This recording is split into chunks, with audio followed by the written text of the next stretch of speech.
What's going on, everybody? It's your boy Broadway Joel, the voice of Dominican boxing. Today is the biggest day in boxing. I want to say it's the biggest day in boxing probably since Tyson Fury Wilder. What was that, last year or the year before that? And if it honestly, that's big. That fight, this fight is bigger than that. Probably since Canelo Triple G the second time. This fight is huge. Uh it's gonna sell a lot of pay-per-views. It's gonna break a lot of the gate number record. Maybe not the all time, but it's definitely somewhere in the top 10 gate record. The tickets I saw were going for some tickets were going up to 20,000 a pop. You know what I'm saying? You want to take your girl out to a fight and you a big baller, you want to sit ringside, you probably gonna have to spend 40 or 60 grand. Like you get what I'm saying? This is big time fighting. Shout out to Danny Ramirez in the chat, man. I'm pumped for this fight too, man. You're like, we've been asking for a big fight in boxing. And say whatever you want. Some people are looking at this fight like as a non-competitive fight, clearly favoring Gervonta Davis, thinking this is a big opportunity for him to cash out on an easy fight against Ryan Garcia. But I'm not so sure that's the case. I'll be honest with you. I'm not so sure that's the case. But the rehydration close, we'll get into that in a bit. But the fact that this is such a big event is what boxing needs, because boxing thrives off the big events. You know what I'm saying? Like, we've had great fights. We've had undisputed fights. You know what I'm saying? We've had, Haney Cambosos, Jamal Charlo versus Castano, you know, Usyk when he went to Russia. What was the guy's name? I forget the guy's name, but he went undisputed there. Crawford when he fought Ndongo. These are important fights, best fight in the bets for all the belts, but they're not big events and they're not moving the needle. And that when you're not getting big fights, and I'm talking about monetarily, I'm talking about pay-per-view wise, gate wise, attention wise. When I go to my barbershop and nobody really watches boxing, but they're asking me, hey man, who fight? When do they fight? Yo, who you got winning? Yo, and then they're arguing amongst themselves, these casuals, who's gonna win. And it's like, oh, like this has captured the casuals' attention. And I think this is, and I don't want to use the word save boxing, but this is the fight that definitely takes boxing respect and popularity up a tick. I think, especially if it's a competitive fight, I think this fight takes the boxing community up a bit because, all right, let's look. I became a hardcore fan, because I was always a boxing fan. I've been a boxing fan probably since I was like, whenever I Corte for Oscar De La Hoya, I don't know what was that, it was 99 or something like that. So I've been a casual boxing fan since then. And then all the way up to when Pacquiao knocked out Ricky Hatton, right? People were arguing, oh, he beats Mayweather. This is how I became a hardcore. I was like, man, he don't beat no Mayweather. I just, just based off what I've seen from Mayweather, based off what I've seen from Pacquiao. And they were like, nah, he beats him. So I'm arguing with some guy. He was a hardcore. And I'm like, man, like Mayweather got defense, he got this, he got that. And he's like, yeah, but Pacquiao beat Morales and Pereira and Marquez and and all these guys. He started mentioning these guys. I'm like, yeah, but who the hell is Morales, Pereira, and Marquez? Like, who are these guys? Like, again, I'm a casual. I don't know these guys. I'm only watching like the pay-per-views at the time and stuff like that. The big fights. Hopkins, Tito was big. Roy Jones was big back then. Although they weren't necessarily big, but they were important fighters. The Klitschko brothers I used to watch, Lennox Lewis, Tyson, Oscar. So I'm like, who the hell are these guys? Morales, Barrera, like, who are these guys? But little did I know these were like Hall of Famers. And so people were like, the guy was like, what, you don't know? So I went back. I was like, hi, man, I felt stupid arguing with somebody who really follows the sport. So I went back. I started watching some Morales fights, some Barrera fights, some Marquez's fights. And I'm like, oh shit, like these dudes were super nice. So then after that, I started doing my research on as to who Mayweather's opponents was. Yeah, I'm literally explaining to you how my transition from casual to hardcore happened. So fall down this rabbit hole with me, guys. So I'm like, all right, I started looking at Mayweather's fights. People were saying he lost to Jose Luis Castillo, and so I watched both those fights. And then people were saying his best performance, Corrales. So I was watching those fights, and I was watching even other fights people weren't talking about, just watching all his championship fights. And I kind of got an idea who was who, and I still favored Mayweather. After that, right, I I just started following the sport closely. Like I started watching HBO and Showtime religiously, ESPN Friday Night Fights. I loved it. And Ellie Seckbach, I told Ellie Seckbach in person when I met him, I was like, hey man, if it wasn't for your channel, I probably wouldn't have became a hardcore. Ellie Seckbach used to be in Manny Pacquiao's gym religiously. Religiously, he used to be in Manny Pacquiao's gym. And I used to watch his videos. I was watching his videos, and I was keeping up with Freddie, and I was keeping up with Manny, and then he had a falling out with Freddie Roach, and then he started fucking with Ryan Garcia, so I got familiar with that camp. So I was like, whoa, so this is the process of me becoming a hardcore. This fight today, right? Remember, these guys, their fan base is typically late teens, early 20s. You got to remember that's their generation. That's the fans that they got. Obviously, they have older fans as well, but I'm just talking about the major demographic is probably, 18 or 24 for these people, right? So these people are going to be falling down that same rabbit hole I fell into, especially if it's a good fight with a clear winner, whether it be a knockout or that the decision feels fair. I'm looking forward to how this one big event is going to have a big ripple effect. I'm expecting, and matter of fact, let's see. I'm gonna see how many followers they have now. I want this documented because I want to see how many followers they're going to have after the fight. So Gervonta Davis on Instagram has 4.8 million, and Ryan Garcia has 9.7 million on Instagram. Let me check on Twitter, because I feel there's going to be a big uptick in their followers and how popular these guys are and how much they're going to be looked at superstars after this fight. And we'll talk about what I think it does in the pay-per-view numbers. We'll talk about that in a minute. Hold on. I just want to get their followers. All right. So on Twitter, Ryan Garcia has 208,000 followers, and Gervonta has 535.5 thousand followers. So I'm gonna say that each of them on both Instagram and Twitter are gonna have a very significant uptick. Shout out to my man Danny Ramirez Boxing. By the way, follow him on Twitter. Great follow on Twitter. Great. All jokes aside, I don't say this for everybody. Great follow. Anyways, it says win or lose, Ryan versus Rolly for the WBA title later this year. That's the big pay-per-view for Ryan. That's the next big pay-per-view for Ryan. Danny, actually, I'm not so sure Puello is gonna get stripped. I don't have news on that, but he is appealing. And again, until he wins or loses his appeal, we won't know if that title was vacant. But I mean, we may honestly, if Rolly wins and gets a belt at 140, we may see a rematch more likely with Gervonta and Ryan. I mean, excuse me, Gervonta and Tank. Gervonta and Rolly. Sorry, I can't speak. Gervonta and Rolly. Then we do see Ryan and Rolly. But hey, you never know.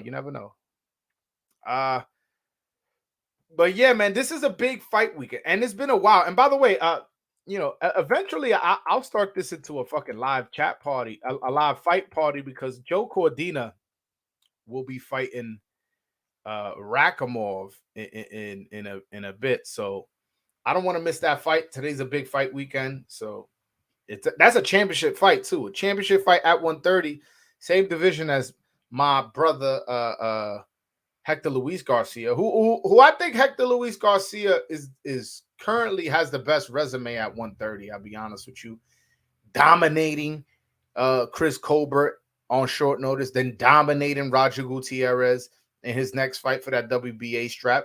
So I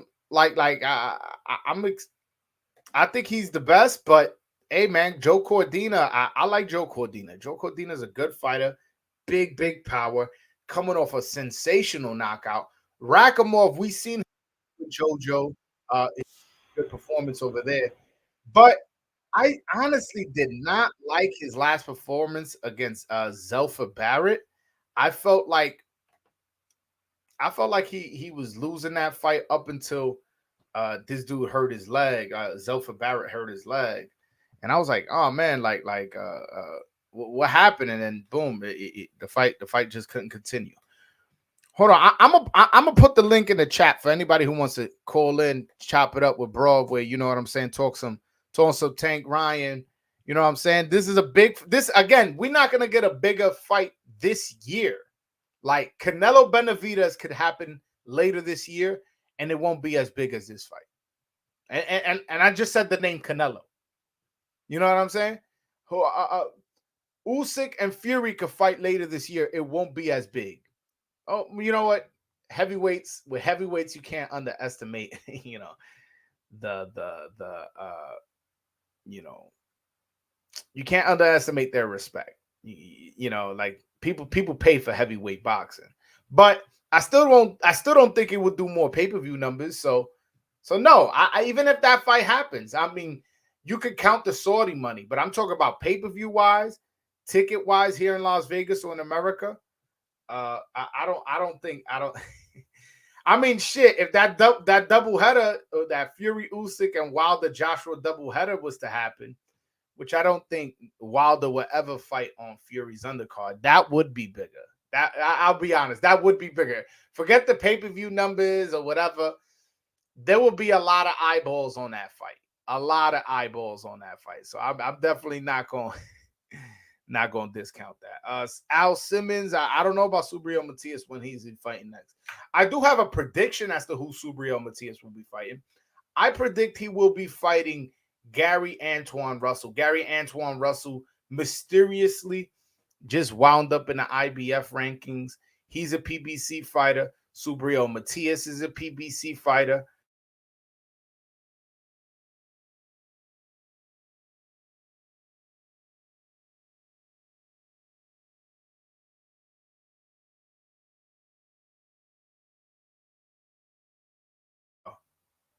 You add on top of that they're both friendly styles. They're both on the same side. They both at the same weight.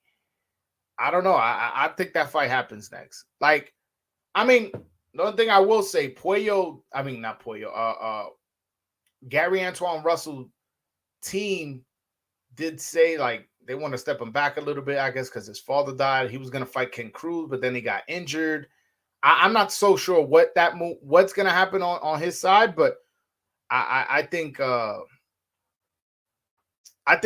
the next fight that happens. I don't know. I just have a feeling. Again, I don't have a source. Nobody told me. That's just a prediction that I have based off him just randomly ending up on the ranking. Oh, but I ain't put the link? Oh shit. My bad, fellas. I'm gonna put the link in the chat. Julio Malmod, que lo que, mi hermano. All right, link is in the chat for anybody who wants to call in, chop it up. Again, this is a big fight weekend, man, and I'm super duper excited. The undercard, right? Like, listen, I'm not excited about the undercard in terms of competitive fights. I'll be honest with you. That's just me keeping it 1,000.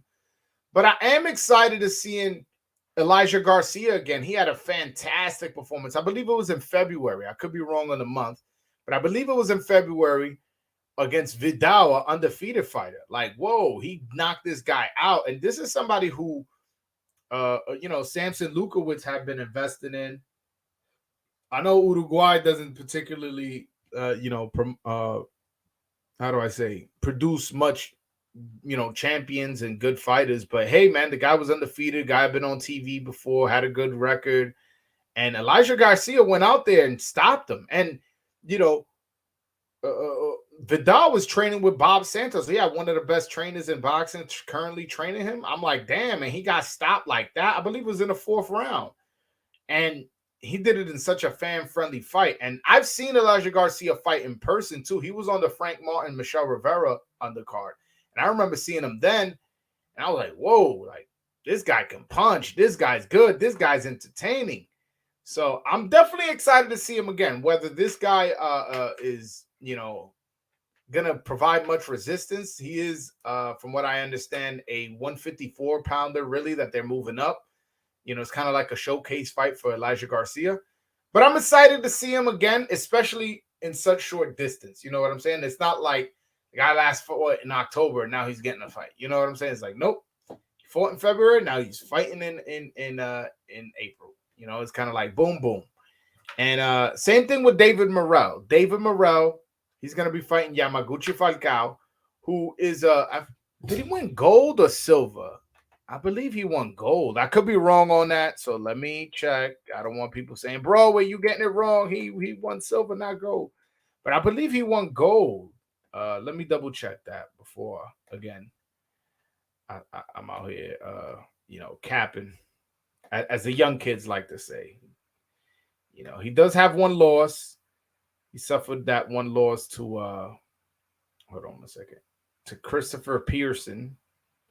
He has a draw against Demetrius Ballard, who we saw Jaime Munguia beat up, and after that he's been fighting a lot of like non-notable guys. But let me see his so he won silver in the Pan American Games, and he won bronze. I was wrong. I said gold or silver. He won bronze in the Olympic Games. But my point is, he has an extensive amateur background, and I'm picking Morrell to win by knockout. Like let's get that out clear. I'm picking Morrell by knockout. But I do like that Falcao is such an experienced fighter and may provide some wrinkles to push Morrell. But this is also a showcase fight. But I'm excited to see David Morrell. David Morrell is one of the most exciting fighters in boxing. At least. That's probably a bad.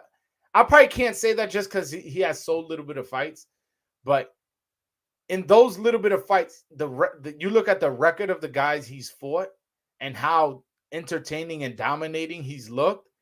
I feel comfortable saying that. But if somebody was to argue saying like, "Hey, we need to see a little bit more to make a statement like that," I wouldn't be mad. But I'm gonna go out on the limb and say, "Yo, that dude is one of the most entertaining boxers in all of boxing," and we get to see him on this undercard. Yes, it's a showcase fight, but let's be honest, sometimes showcase fights produces, fun fights, fun knockouts, fun domination where somebody could show their class and you could be like, damn, he's exactly who I thought he was. Get what I'm saying?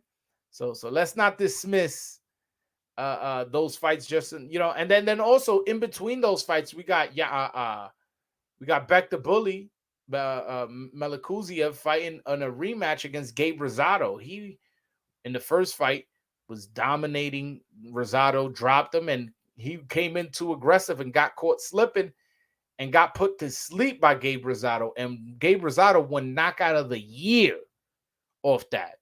Get what I'm saying? So there's a storyline to this fight. Forget that who you think is going to win. And most people picking Melikuziev to win, and sure, cool. That if that's his if that's your pick, that's your pick. But there's a storyline to it. Like, yeah, you were the favorite last time too. Don't forget that, motherfucker. You got what I'm saying? Like, I'm sure that's the mindset Gabe Rosado's going into it. I'm a Gabe Rosado fan because he's somebody that'll take a fight against anybody in any weight class. A lot of times on short notice, although this one wasn't. And this one kind of was. He was preparing for the Zurdo fight. Zurdo came in overweight, and then he took this fight kind of like he wasn't supposed to fight on this card, but he was in shape nonetheless. But I'm excited for Gabe Rosado, man. I'm excited for Gabe Rosado because this is his last.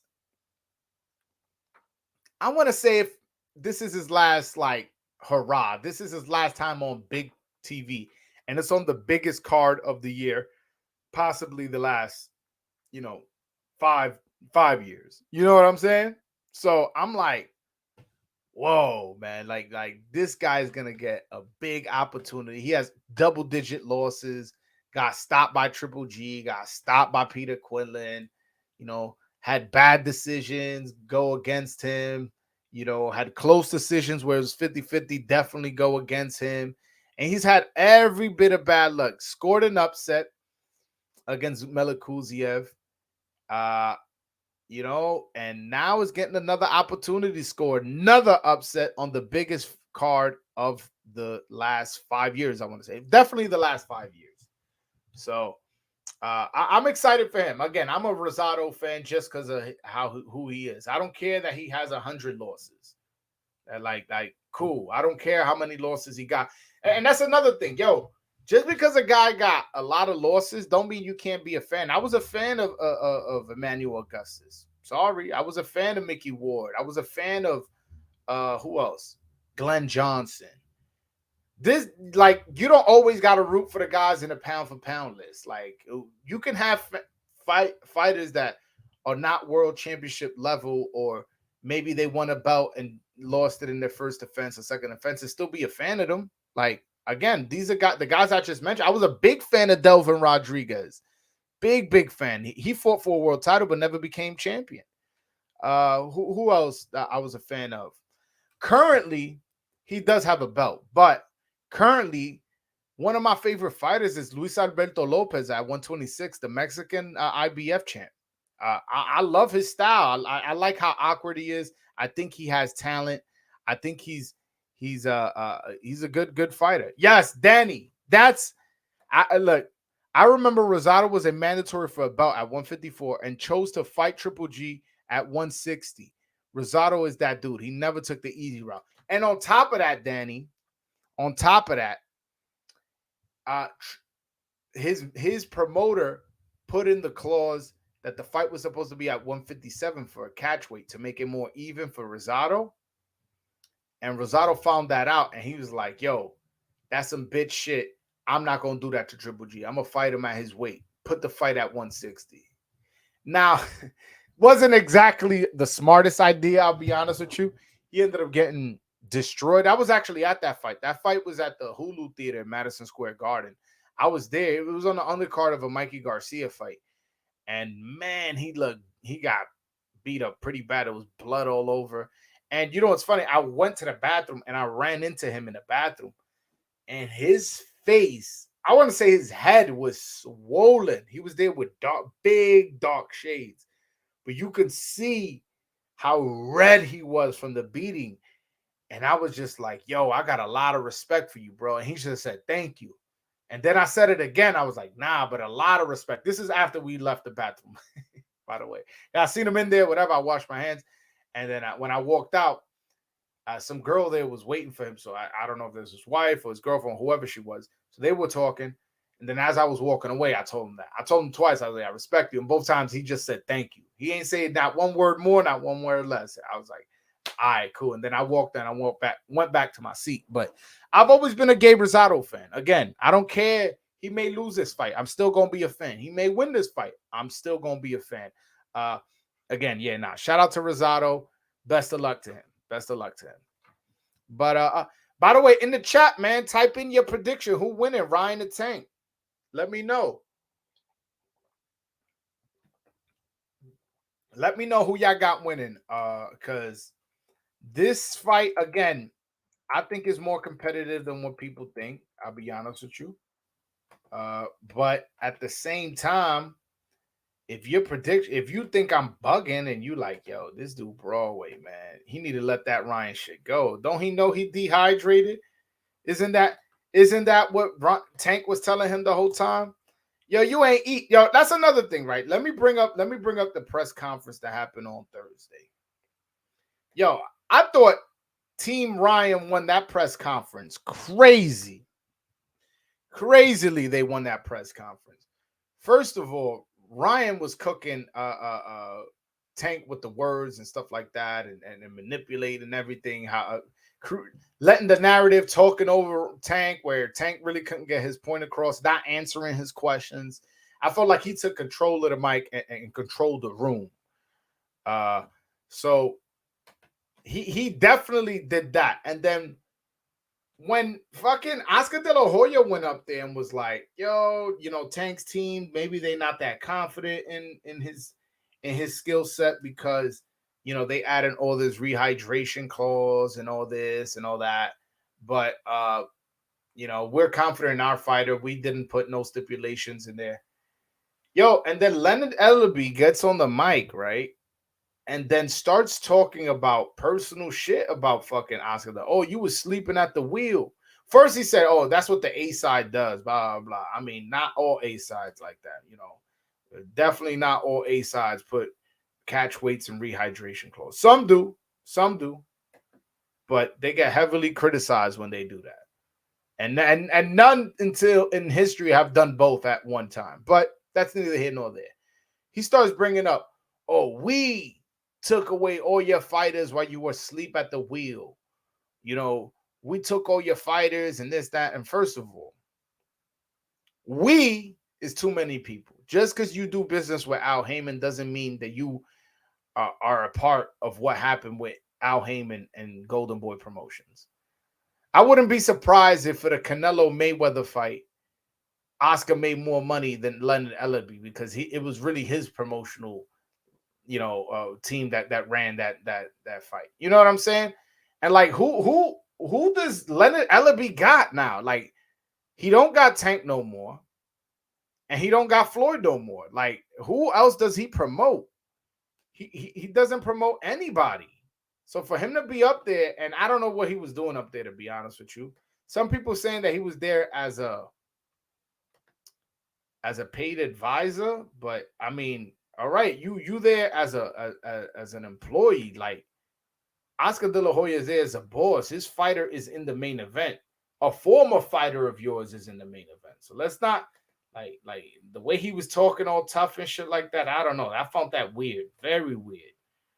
Especially if you pulling resumes, like you pull your resume, like, let's do this.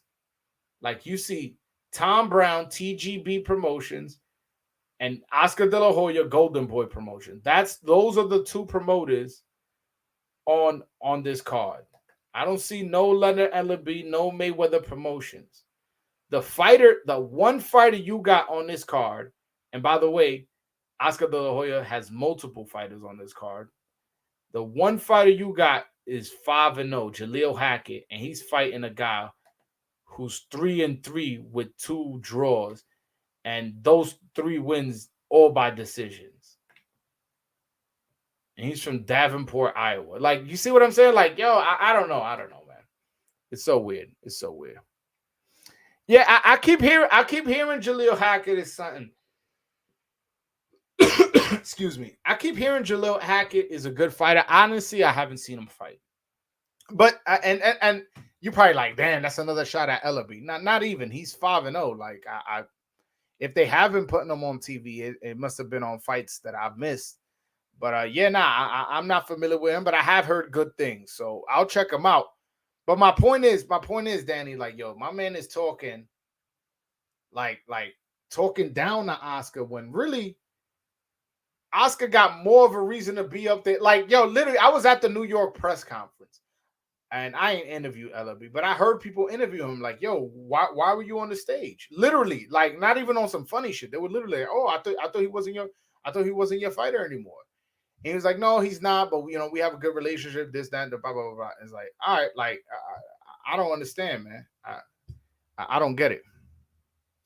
Nah, Ariel Alvarado, I'm not doing a live chat party, unfortunately. I'm not. That's why I'm going live now, so we could talk about the fight.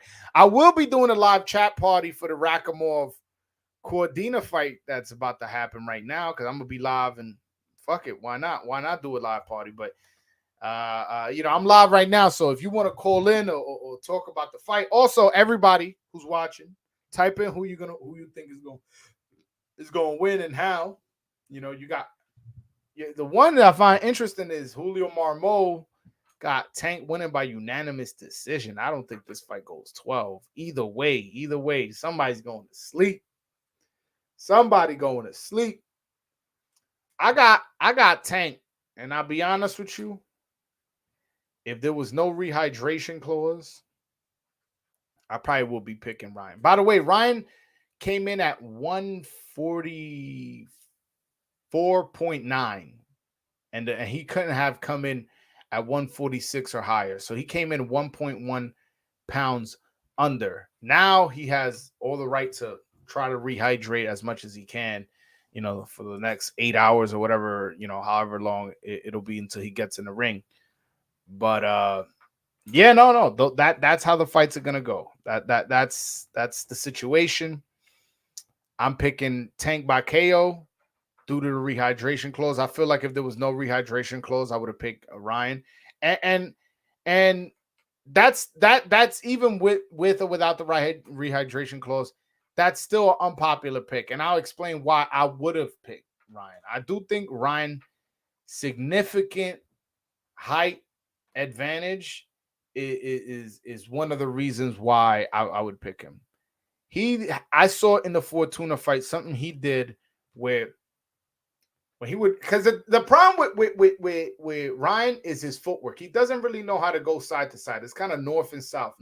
So when the fighters attack him, he don't pull out to the side or pull out, or slide and do this. He kind of just moves straight back. And they, in boxing, they tell you never pull straight back, because you can pull straight back. All I got to do is keep coming forward, and I'll eventually get to you. Now, if you're moving side to side and I go forward, now I was going this way and you're this way. Now I have to adjust. Or if while I'm going this way, you turn this way, now you can hit me from here. There's a lot of reasons why angles are important. So, but one thing I saw Ryan doing that Javier Fortuna fight is when he would back up with a glove right here to protect himself from the overhand left, and with his arm extended. Meaning, if Fortuna eventually got too close or rushed in or whatever, he would just have to guide him out. You have to get through to my fist, get through my arm to get to me. By the time that happens, I'm either one opening up or two already out the way. So I do think that his significant height advantage would have made a difference. And then again, the guy has ridiculous speed and throws that left hook from a very, very weird angle. And it almost looks like he just kind of whips it. Like it's just a boop, and he dropping motherfuckers. And then, now he's feinted to the head and throwing it to the body, like how he did Luke Campbell. Like, shit could get real dangerous for Tank, even now with the rehydration clause. But the reason why I'm not picking him is because, again, his punch resistance won't be as strong as I think he wants it to be. I don't think him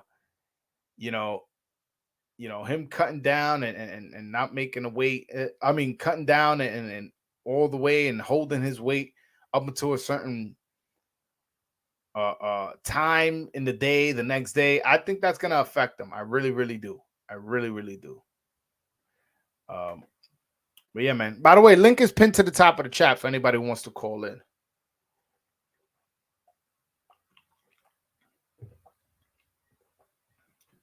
Yeah, man. But hold on. Let me see if my man Truth wanna hop on. Let me text him. We got because me and Truth, we were on his live last night for like 3 hours, and shit was definitely fun, man. I shout out to my man Truth from A-Side Boxing Talk. I just text him, see if he wants to hop on. But I'm excited for this fight, man. When I went to bed last night, it was one of those things where I was like, yeah, antsy. You know what I'm saying? Like one of those like it was like, oh, waiting for Christmas morning. The only thing is you wake up and it's like, damn, you gotta wait until like 11 p.m. to open your presents. Like, it's like I was super excited because, again, man, like, ask yourself, when was the last time a casual asked you about a fight that wasn't this fight? It's been a minute. It's been a minute that since casuals stopped me and asked me about a fight. Maybe the Wilder Fury. I think people were asking me about it, but those are heavyweights. And before that, shit. Canelo Triple G, maybe. The third one I got asked by a couple casuals, but not much. Not as much as this one. And what I like about this is attracting the young fans, man. That's what really excites me. That's what gets me like, oh shit, these young cats are gonna be watching this fight, possibly becoming a fan of the sport, watching this fight and going, whoa, that was the best thing I ever seen. Wow, what a sensational one punch knockout. And that's how I'm predicting it. Whoever wins, there's gonna be one shot that just go boop, and they gone. You know what I'm saying? I'm just curious as to what the game plan is. Now, if I'm Ryan Garcia, like, let me break this down like a trainer. If I'm Ryan Garcia, I'm telling him, man, let's try to walk this little guy down. Because if Tank gets on the back foot and starts trying to box and trying to move, what I'm gonna do is, okay, you working to my advantage. I'm gonna jab and keep you on the outside. Kind of like if you guys remember Joseph Adorno versus Michelle Rivera. Joseph Adorno seemed like he just wanted to keep the fight on the outside. And Michelle Rivera was kind of like, okay, well, I'll just keep you on the outside with my long jab. Hold on, I got somebody new here. Madison, what's up? Yo, dude, what is this? Madison, you hear me? I hear you. What's good? What's this? What is this? StreamYard. Yeah, I don't know. Hold on. Yeah, nah, I don't know what was that, bro. Oh man, like, yo, bro, it's clearly a boxing show, man. Like, that's what we talking. We talking boxing. Like I don't know what you want me to do, bro. But anyways, that was weird. But damn, I lost my train of thought. Oh yeah, so I would tell Ryan Garcia to try to walk Tank down, but be careful. Don't just fucking rush him in. Be careful. Walk your way in with a jab. Boom. Throw it to the body. Throw it to the head. And then again, at any moment, Tank gets aggressive. Whip that fucking right hook or that left hook. You know what I'm saying? Whip that overhand right. Because, you know, Tank has, Ryan does have a nice overhand right. You know what I'm saying? Hold on 1 second. Yo, Jason, what's up, man? Hold on.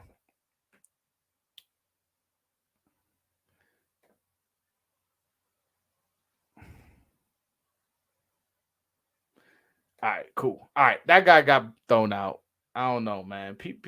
And you know what's funny? I already know who it is. Some cornball, man. But anyways, so how I would tell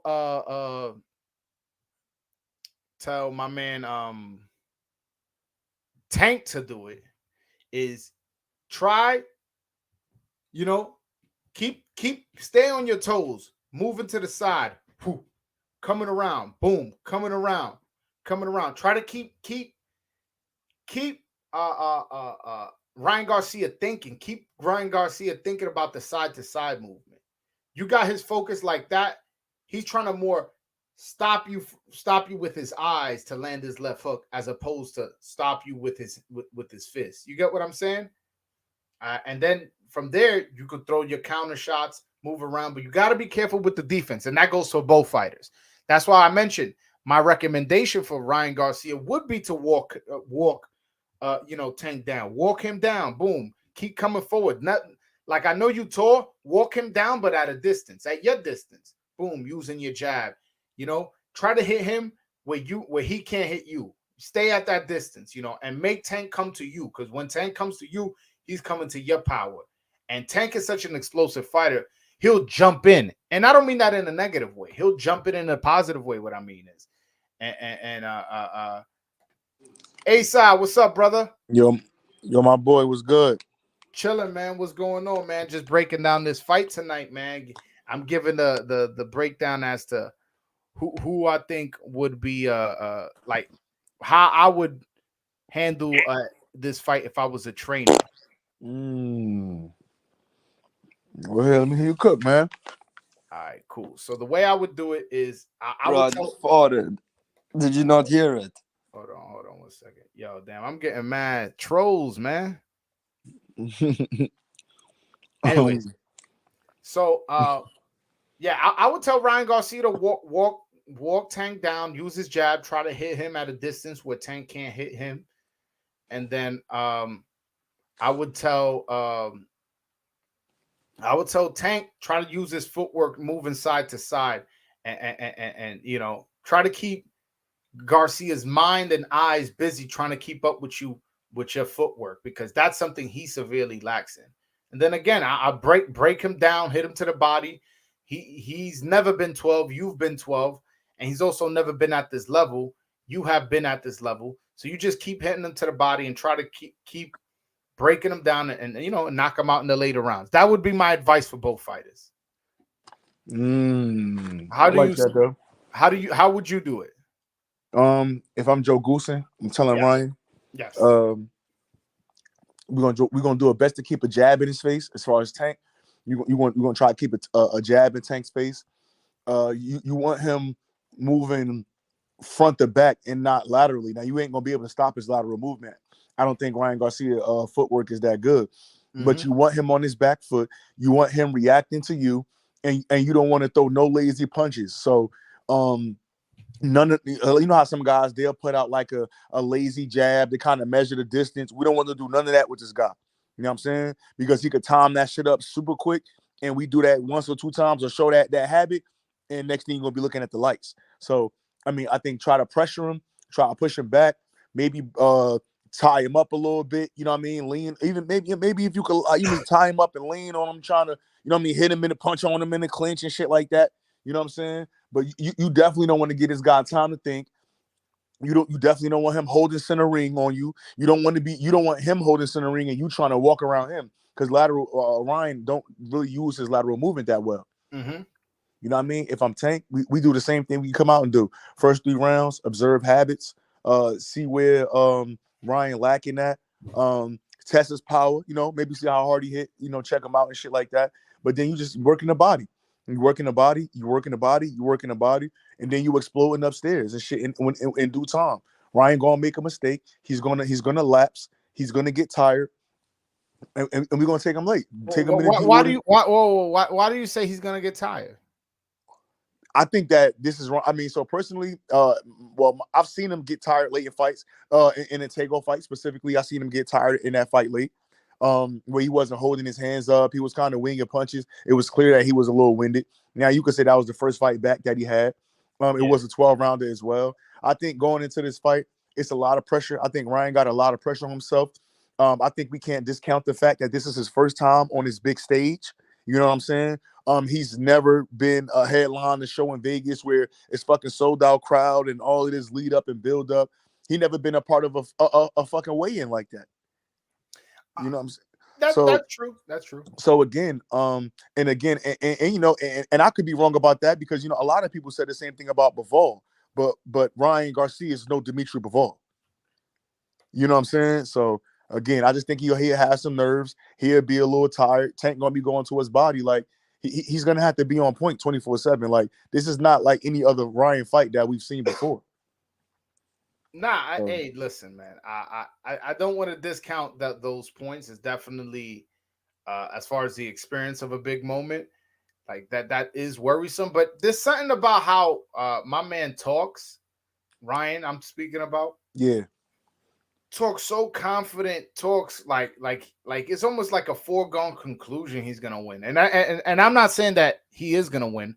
I just said I was picking Tank, but it almost just seems like he was made for this moment, considering how popular he is on social media. He hasn't been a part of a huge event like this, but he has been part of of events that sold 10,000 tickets and shit like that. He has been on the undercard of Canelo fights, so he has some experience. And then again, I just think like the dude is like, how do I say? Like built for a moment like this. And I may be wrong. Maybe come once you're in there and the lights are on and it's like, all right, now you got to fight this guy, one of the hardest punchers in boxing. It's like, oh shit, like you may get scared. But so do you? So my all right. So again, even with that, like how you my thing is how you see the fight, like what direction you see the fight going when these guys start having like 50-50 exchanges and shit like that. Like, let's say it's round 6, right? Obviously Tank took a couple rounds to download. It's round 6, and now it's getting a little hot. It's getting a little heavy. These guys starting to exchange punches and shit with each other. You think Ryan could come out of that like unscathed? Like you think he could like take body punches and counter and deliver him a crazy fucking left hook and then Tank countering? Like how you see that going? I do. I look, and I do see him fighting back. I do. I don't think that, considering the weight restrictions, I don't think he's going to be able to withstand the punishment. And I know you disagree, but that it's my opinion. Yeah, so, but I do think that once he gets stunned, he's not going to bitch up. And the reason why I say that is we seen him get hurt, get dropped against Luke Campbell. And no, Luke Campbell is not Gervonta Davis, but his reaction wasn't to hold, wasn't to run, wasn't to complain to the referee. His reaction after the knockdown was to fight back. And at times I was thinking like, yo, like he should tie up. Yeah, he should tie up. He should do something. He should run around the ring. But nah, his reaction was to fight, and he actually kept Luke Campbell off because Luke Campbell was like, "Oh the shit! Like this guy is maybe not as done as I think he is." But I don't think Luke Campbell tried that hard, and that shit worked well in the movies, bro. But with a guy like Tank, when he, a guy like Tank, bro, when he hurts you, bro, he's going to try to, that motherfucker's a finisher for sure. Like it's not none of that shit going on, bro. Like none of that. I'm fighting him off. That shit is not gonna work, bro. That dude gonna throw that high guard up. It's pillow time. Hey man, I mean, I just wish there was no weight restrictions so we could get the fight that I honestly think we deserve. Word. But hey man, we got it, and I'm rooting for Ryan. I'll be honest with you, I'm rooting for him. The fact that he took all these stipulations to make the fight, and he's okay, let's go. I'm ready. I'm hoping. I'm rooting for him. I'm rooting for the kid. I genuinely, I'm a Ryan Garcia fan. How about that? I'll even take it a step further. I genuinely like the kid. I feel like he's a good dude. I didn't like when he used to, like, after every fight, I would have knocked out both of them. I would have knocked out both of them. But yeah, I do feel like since he's gotten back from his mental problems, whatever it was, he's been off that. He's now talking about more, religion and stuff like that, and being more, like respectful as far as the sport and how to conduct himself. So I'm liking it. I'm a fan. I'm a fan, and because of that, I'm rooting for him. But again, I don't think he's gonna win. I'm with you though. I'm with you. Yeah, man. But what do you? And I know the undercard isn't in particularly strong as much as we'd like it to be, but we do have two names that me and you were both high on: Elijah Garcia and David Morrell. We both are predicting both to win by knockout. But what do you make of those guys? Their fights and how they're going to show in show out, and as well as their place in this card. I'm glad you asked me that, bro. Besides everything, all of the BS in that press conference, you know what thing I was impressed with the most, bro? David Morrell was speaking English, dog. He was answering. Listen, bro, I'm paying attention, right, bro? I'm like, yo, he answering the questions in English, bro. Like, and he popping his shit a little bit too. See, he's being groomed to become a star, bro. Like 2 fights ago, he wasn't doing it. You know what I'm saying? Like, this dude is being groomed to become a star, man. Like, he's about to, and remember, like, people see the thing is, and not to be funny, I know that he put on a great performance, but I think his performance was overshadowed a little bit by by Tony Weeks' bad refereeing and the guy being in the coma. But that was a hell of a performance he put on against that guy. That guy was an undefeated Eastern European fighter, and we know those guys ain't no hoes. Yeah, no, there's some tough dudes out of Kazakhstan. For real. No, I never seen that particular guy before. But again, he was game still for 12 rounds. Like, look how long he took a whooping for. You know what I'm saying? But Dave Morrell is it, bro. I think that David Morrell, man, I'm not gonna lie. This is gonna give David Benavidez the opportunity to be fighter of the year, because I really think that we're gonna get that next for sure. Hey, listen. I mean, he's co-main event in the biggest fight, I want to say, in the last 4 or 5 years. So PBC definitely is high on David Morrell and has a lot of plans for him. I'm just telling you right now, just based off where he got where they're placing him in this card. This is the major card. This is the most money PBC is gonna make this year. And you know what? You know what they're doing? They're putting one of their biggest, I don't even want to say prospect. I was gonna say prospect.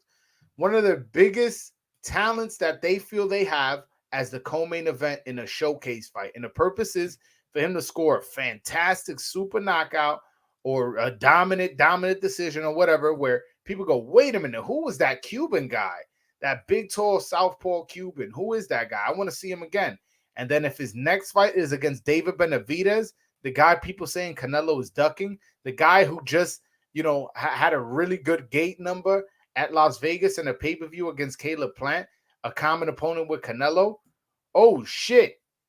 Like, you get what you see where they're going with it. And now he's speaking English. Exactly. Yeah, that's going. I'm telling, man, I'm really curious. Not curious, but I just want to see how he performs tomorrow, man. I need him to have a real good performance, man. I need Morrell to put a good one on, man. That's going to really shake 160 up. 168. It's going to really shake things up. I think he is going to have a good performance, man. Falcao is an experienced fighter. He was a silver medalist in the Pan American Games, was a bronze medalist in the Olympics, had a lot of amateur fights, competed in the World Championship Games. So, like, the guy has a lot of amateur experience, but I don't think he's at the level. And he also took this fight, I believe, on 2 weeks or 3 weeks notice. Like, it was a short notice fight. Yeah. So, I think Morrell should definitely show out. I just don't think that guy's like a trash opponent. Like, damn, he about to just wash this bum. Like, this guy has no business being in the ring. You know what I'm saying? I don't think. I think he's gonna give some resistance, but at the end of the day, I think Morrell should get him out of there. Yeah, I think he will too. And Morrell could really fight, bro. Like, this guy, like, with Morrell, the thing that I'm excited about is that it's no gimmicks with him. And you know what? And let me just go back. That wasn't a shot at Ryan Garcia, nothing like that.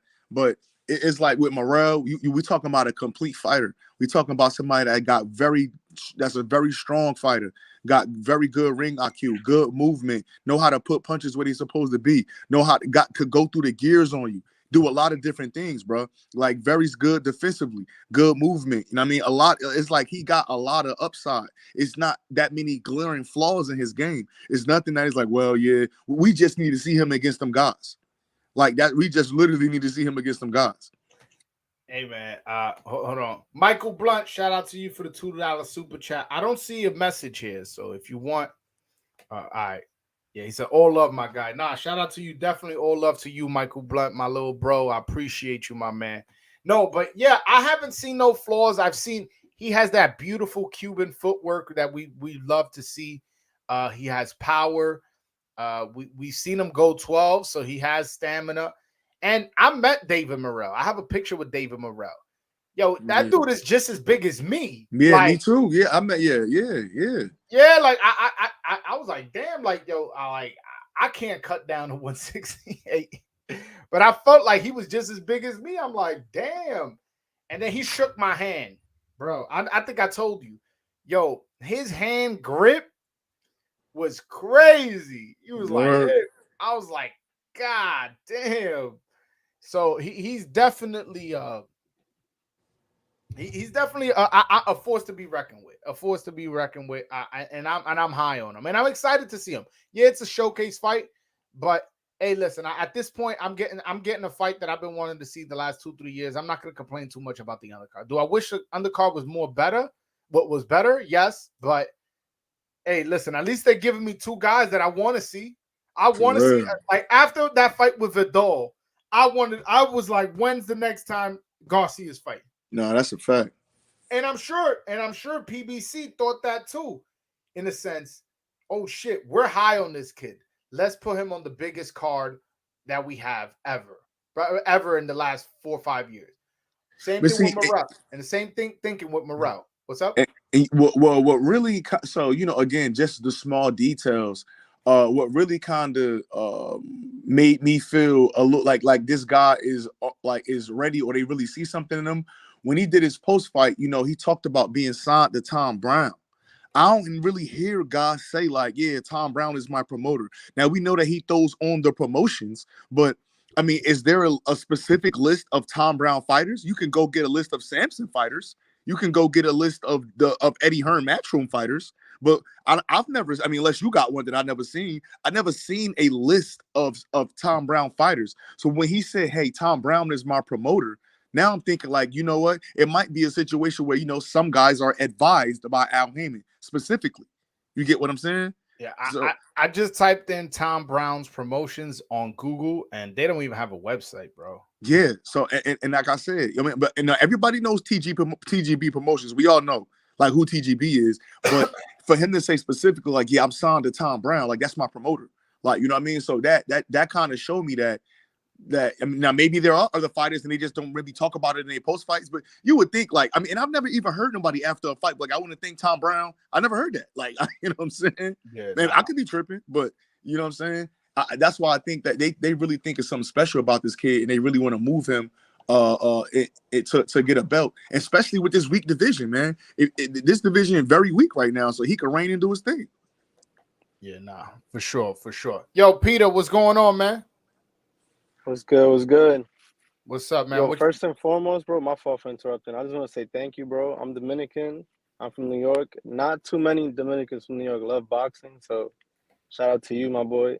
I appreciate like none of that. my friends, bro. I got so many friends. We all Dominican, bro. They don't even know. They know Tank. They know Ryan. We going today to watch the fight, but they don't know the other fights. So nah, it's all good. But that's why when we get a Dominican card here in New York, it's your responsibility to be like, yo, just come with me. Don't worry about who the fuck is fighting. It's a Dominican. Bring your flag and that's it.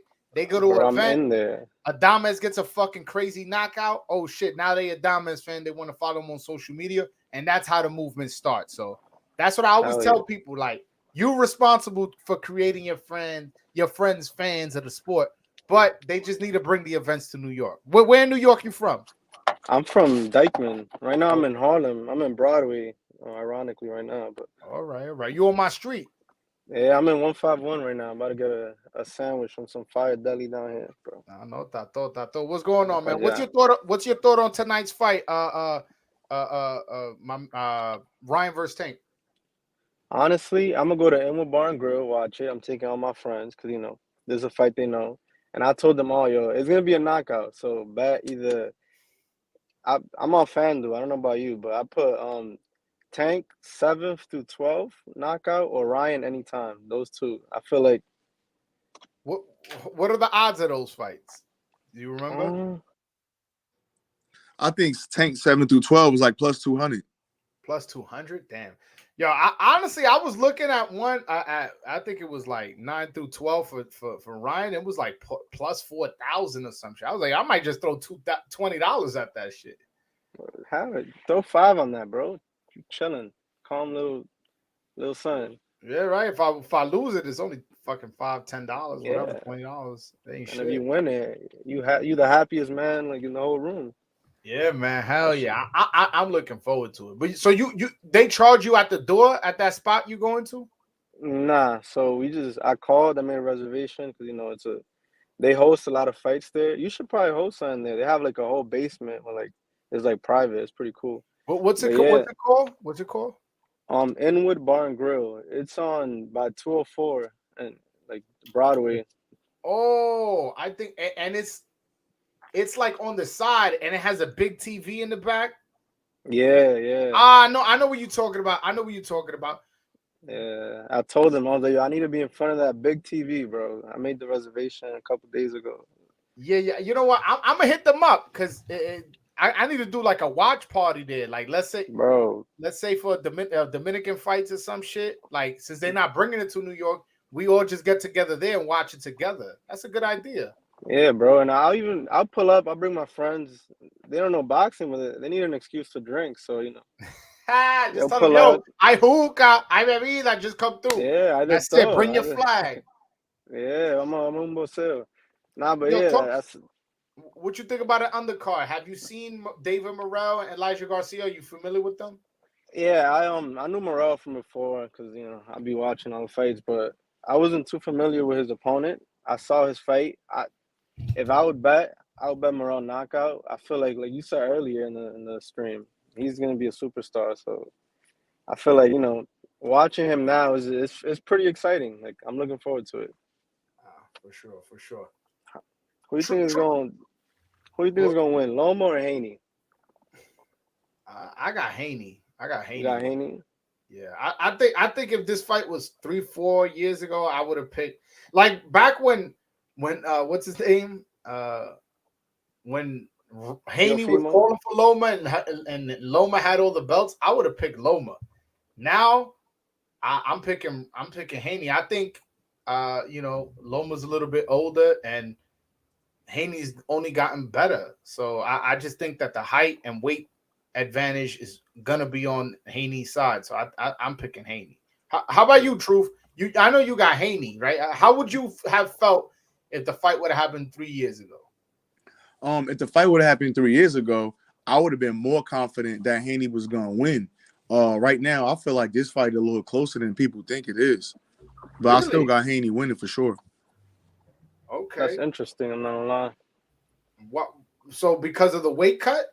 No, yeah, I think because of the weight cut, and then you got to also think about it, man. Lomachenko is a guy that, like, one thing, like, he's very deceptive, but the one thing that he is very deceptive with is his gas tank, man. This dude, like, he fight like in like I'm trying to think like almost like you know how motherfucker. So we seen more fights out of Canelo, but when you watch Canelo fight in spurts, right? Canelo fight in spurts basically until he knock you out. Loma fights in spurts until the championship rounds, and then he goes 100%. Like, you know what I'm saying? I'm not sure Devin Haney, like I want to, it's going to be interesting round 10, 11, 12, because I'm probably 90% sure we're going to get to round 10, 11, 12. I want to see how Devin going to do with Lomachenko. And mind you, Devin is not really a guy that's going to back up. Like he not really backing, he's just backing guys off. And even with that gas tank, people talk about gas tank, but even if you pay attention in the 10th round in the Kambosos 2 fight, he could have fucking pushed Kambosos over and knocked him out at some point in that 10th round. And he just did not have the gas tank to do it, bro. Kambosos was ready to fucking go and he couldn't get it done. And it's because go ahead. No, I'm cutting you off. Go ahead, my bro. No, I'm saying Kambosos is ready to go and he couldn't get it done. So imagine in the 10th round with Lomachenko where he was fighting you in spurts and he ramps up to 100%. Like, will you be able to outlast him? Can you keep him off of you? And that's what makes this fight so interesting because we got somebody who fades down the end of the fight against somebody who's a slow starter. So it's like literally the opposites happening. So that's very interesting. But I can see Haney dominating the first, like, let's say 8 rounds, 9 rounds. Yeah. Fading a little bit. I don't think Loma's that big of a puncher where he can knock him out late.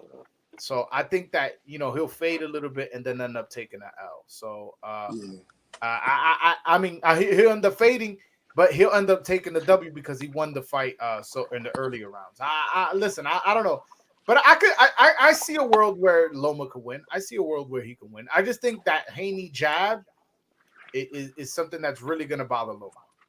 Yeah, Broadway. But you know what? I feel you, Broadway. But look how strong Tio was at that weight class, and that like we talked about the other day, and that 11th round, it still looked like Loma was getting ready to stop him. And remember, for the first 6 rounds, he was worried, he was weary of Tio power. But when it came down to the end, bro, he was trying to get that boy out of there. He was trying to do it like Loma was trying to do that shit, bro. Like but Haney don't hit as hard as Tio, and he also is not as aggressive as Tio. That's what I'm saying. Look, you making my point. So with Haney not punching as hard as Tio, you know what I'm saying, and not being aggressive as Tio, Loma still tried to knock Tio out in the 11th round. So with a guy that's not those things together, it might be a little bit tougher down the stretch. You know what I'm saying? Yeah, I got you. Yo, Peter, you were gonna say something? I was gonna say I was at his last fight, Loma, in Yeah. the little room, and Again, bro, against Ortiz, and bro, he was not impressive, bro. Like, even in person, I was like, damn, bro. I felt like, like I grew up watching Loma, so I was like, damn, like this is a downhill from here. yeah, that's I what I'm thought he saying. lost the fight, but I thought he faded. I think he's not faded in the fight. I mean, I think he's fading like in his prime a little bit. I think he's yeah, officially like out of his prime. Juan de lo mío, que lo What's que? going on, my brother? What's going on? One Chill. thing we all should say about Loma, though, he does bring the heat towards the end of the fight. We He saw does. that in Theo fight. I thought he was gonna knock Theo out for a second at the fight. That 11th round, he beat the shit out of If Ortiz was there and there was a couple of more rounds, I think he would have knocked Ortiz out too. So Ortiz, let's be real, Ortiz is a hard fight for anybody at 135. nah, he is. For anybody. That's why no one is facing him right now. If That's you think the about Energizer Bunny. That nigga. everybody that's had a great fight, De Los Santos, Ortiz, against somebody that we thought was a killer, doesn't have no fights lined up. Think about that for a second. So, hey, we got Haney, we got Lomachenko. If Haney's allowed to hold and hit and hold like he usually does, he's gonna win. If you notice, Lomachenko's the type of guy when he's fighting, he doesn't like nobody grabbing him. So if the referee allows Haney to grab, Haney wins. If he doesn't, if he gets, it's over. Because I think he's not gonna play the game to stay at the end of his jab.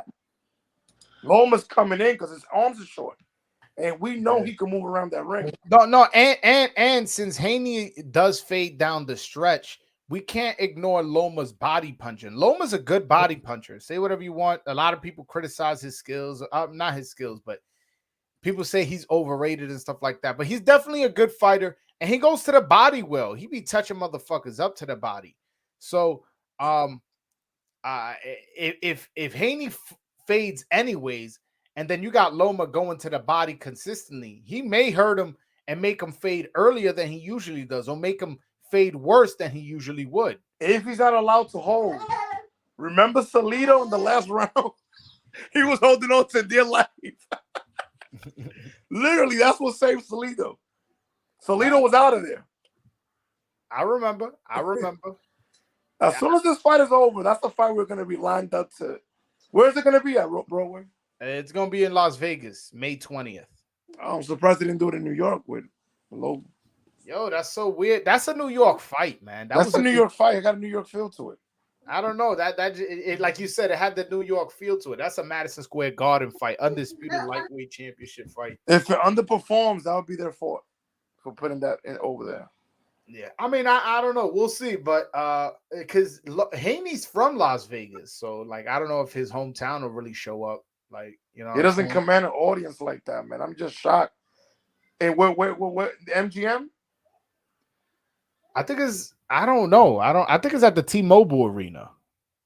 Hold on. Let me see if I can find out right now. It's been under so much cloud because it's Garcia and Tank fight. As soon as this fight is over, the boxing world's gonna.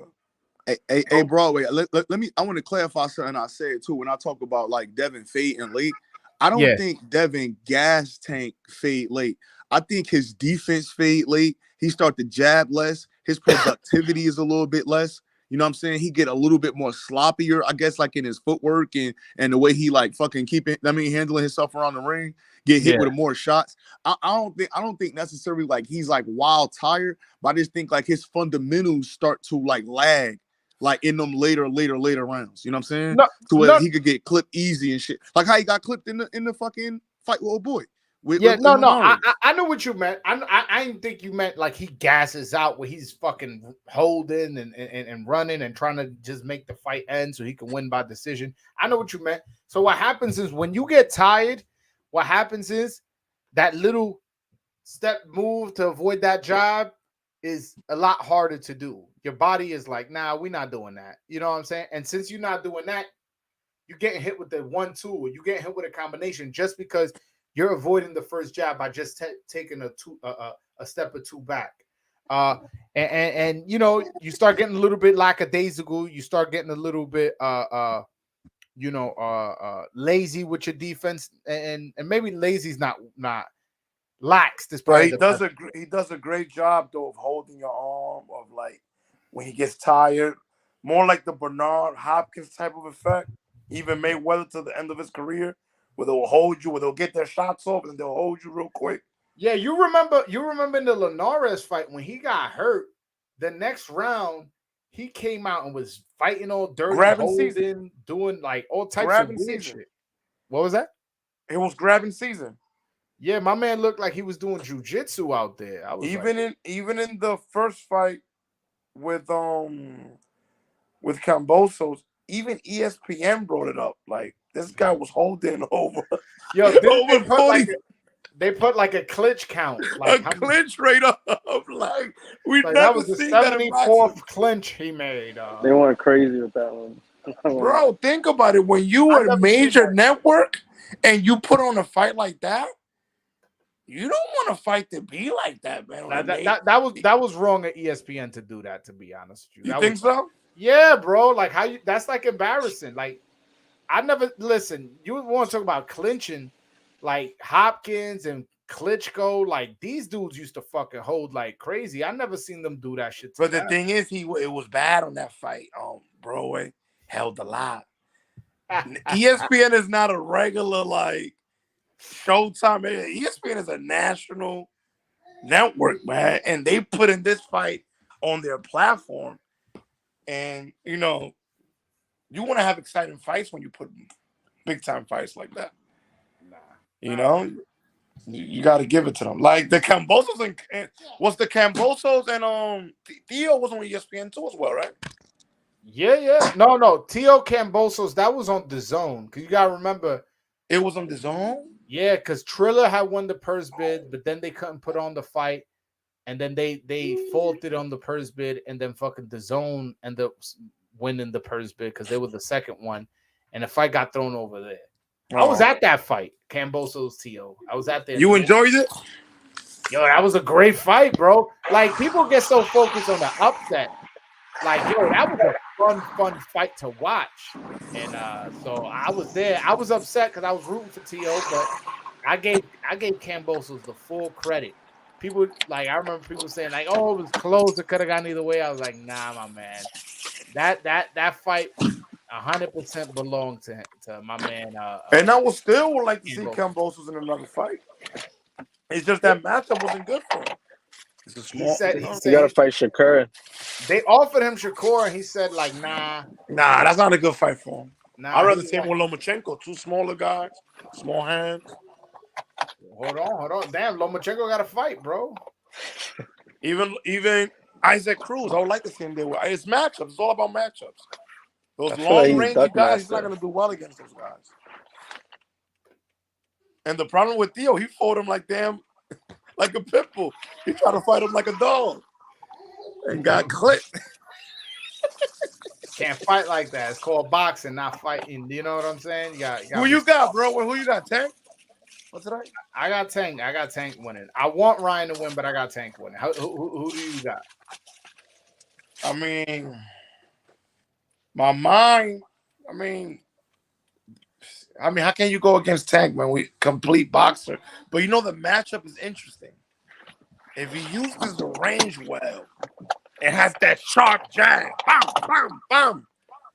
I mean, it could be a problem if Tank doesn't find his way in and out.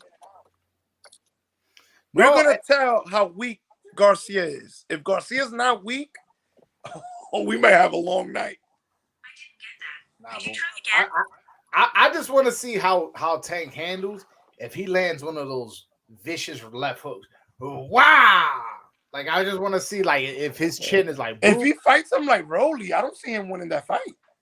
No, but that's not his style. He doesn't fight like that. Yeah. I think we're just gonna see him using a jab with his chin tucked because I saw him tuck his chin a lot better against Fortuna with his chin tucked, trying to come forward, trying to cut the ring off on Tank, trying to walk him down. Boom, boom. Well, what about that jab and that hook? Boom, jab, boom, boom. As he coming in, might clip Tank with that. Nah, I would have him walk him down and wait until Gervonta wants to do an explosive move coming in, and then take that step back and boom, that left hook, or even that nice overhand right. He has a nice overhand right, and Gervonta's defense isn't exactly. He's not exactly Floyd Mayweather. You got what I'm saying? He's all right. You know what I'm saying? Like he does get touched, and my man's a big. Because he wants to, or because he doesn't want to? I think he wants. I don't think he wants to. That's. Think about it. He's going. He. What knockout artist he fought? Outside of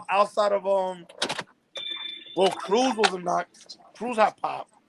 Cruz had power, but I wouldn't call him a knockout artist. Rolly had power, but I wouldn't call him a knockout artist. He didn't fight him just walking in there. he didn't fight those guys walking in there. That's true. He fought those guys on his back foot. Yeah, but I think if he fights on his back foot with his height disadvantage, that may not be the best thing to do. So he's got to come in. I just think he has to keep the fight at a mid range, like at a distance where he can counter punches, but also move side to side. I don't think this fight is beneficial for either of them on the inside. I think at the long range, it benefits Ryan. At the mid range, it benefits Tank because of his side to side movement. Ryan is more of a north and south fighter. By that, but the mid range, Garcia's still there. And that right hand is it's good. That right hand is good. No, I said that. This is an interesting matchup, man. Just forget the names. It's an interesting matchup. You having a fight party tonight? My grandma's house, man. There's 2 parties right now. One with an organization I'm part of, a law enforcement organization that I'm part of, and my grandma's house. So or the Dominican barbershop. So I got 3 spots that I'm undecided about. I usually have these problems. What about you? What are you gonna watch now? I'm gonna watch it with my brothers. So, and in your house? Yo, pull up to Inwood Bar and Grill, yeah. Nah, I'm watching it in my father's house. But my man right here, Peter, he was telling me about some spot over in Dykeman to hold an event there one day. He goes, we gotta hold an event. We have to do that shit. We gotta show that there's a voice of Dominican boxing. Nah, you right. I don't know. The only thing is, I be going to these fights. So, like for example, you can't keep going to them, bro, because we follow behind you. I'm going to the Damas J-Rock fight. I already gave him my word. Man, I gave him my word that I'm going. You gotta have a Dominican event here, so they can see that we want them to come over here, and they have a fan base here, bro. Now, the next one after that, and we'll see. But the thing is, you've been going to so many events that we haven't got to plan nothing home, bro. But you know what it is? I've been getting exclusive content when I went. When I went to Vegas, I got that interview with Michelle Rivera that nobody else had. You got what I'm saying? In the hotel. That's true. Then when I went to Minnesota to cover Elvis Rodriguez fight Adorno, I interviewed him before the fight. And after the fight, they didn't even let fucking Elvis go to the press conference. I had to call him on his cell phone and go to his hotel room and get an interview out of that. So I'll be getting exclusive stuff, exclusive shit when I go out there. And I know, like, y'all want me to. I gotta see. It gotta be. We gotta have a fight. We gotta have a fight event. All the Dominicans come out. I'm bringing like 10 people with me. Yeah, I know you bringing your people. We gotta show that there's a voice of Dominican boxing, and we're putting you there as the cornerstone. But damn, we need you here at least. Hold on, my homegirl Karma says I'm wearing my shirt today, Broadway. Can I get a discount on admission? You gotta run some sales on this fights. Get slick. You know what I'm saying? Nah, Karma, you good. You in for free. Just tell them Broadway sent you. You in for free at the door, man. I gotta see when I do an event. I got the Los Santos coming up. We got Hector Luis Garcia. Puello, unfortunately, I don't think he's gonna get the fight, right? Nah, that fight's done. They're saying that he was getting some medically thing because he couldn't have kids, and that could have been it. Yeah, we'll see. I don't want to comment on it too much until the WBA makes a decision. If we was Mexican like Valdez, we'd still get the fight.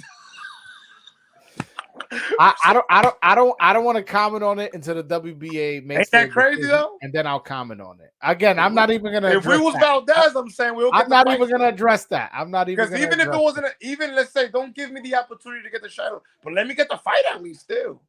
Damn, and let him just get the title if he wins. You understand what I'm saying, Joel? Yo, bro, like I said, I'm not commenting on it until the WBA makes the decision. Got you. Yeah, but I mean, Hector Luis Garcia, maybe his next fight. It depends who he fights. I don't know. I just wish they threw more of these dudes in the East Coast. I don't care if it's Jersey. Like, I'm getting tired, bro, to seeing my guys go out there, bro. It's like, put some respect on their name. Yo, loco, yo estaba en Minnesota, loco, allá cogiendo frío. Con el culo frisado para allá, hermano. I went there in the Diablo. Así mismo, en casa del Diablo. In a fucking freezer. I literally went to Minnesota in the middle of a fucking blizzard to cover. Nah, you a real one, that ass. Know what I'm saying? And like none of those videos really like went crazy as far as numbers like that. I mean, I got good content. I saw them. You hit like though? You hit like? I will. You see? You gotta hit like, bro. And speaking of hitting like, everybody on here, hit that like button, man. Hit that like button while we on here. Got you, my guy. Yo, y este aguacero, bro. It's raining? It's raining? Over here in Harlem right now, it's raining. Dang, that's crazy. Nah. I mean, I don't know. I'm by the window, but it's nice and sunny on my side. Nah, it ain't sunny, but it's definitely. Yo, that joke. La pelea en tu casa también? Who, me? Nah, you're the guest. Nah, he's going to that bar where he said that I should do the event. I'm gonna. Lo único que, baby. Yo, they no fucking parking in Dyke. Let me know when you want me to send you that connect, man, so you can have the split screens in your house and all that. You know how to contact me. Oh yeah, hay parqueo. Él no has parqueo al lado. Yeah. Put it on the chat. The address so I can see it. I might shoot down there one of these days. I'll send it to you. I'll shoot today. You never know. I'll send it to you. I'll DM it. Me la manda. Yeah, pero ahí siempre ponen pelea en ese lugar. That's what he said. I don't know this guy. This is the first time you said they put all the big fights there or the pay-per-view fights there. Yeah, I saw the Canelo fight. That was the last fight I saw there, and I saw the Crawford fight. And I mean, those are big names. They're gonna have the Dominicans there though. Yeah, they if I talk to them, yeah, and especially if you talk to them nice. And what they do is like during like the main event, they pause the music type shit. Okay, so we can hear the commentary. I respected that because I love the commentary. I'm not being funny. Are the owners Dominican? Yeah. All right. Oh, okay. You yeah, they got mad TVs everywhere. Like it's a top floor and the bottom floor is a lounge, and they got the backyard with the big TV.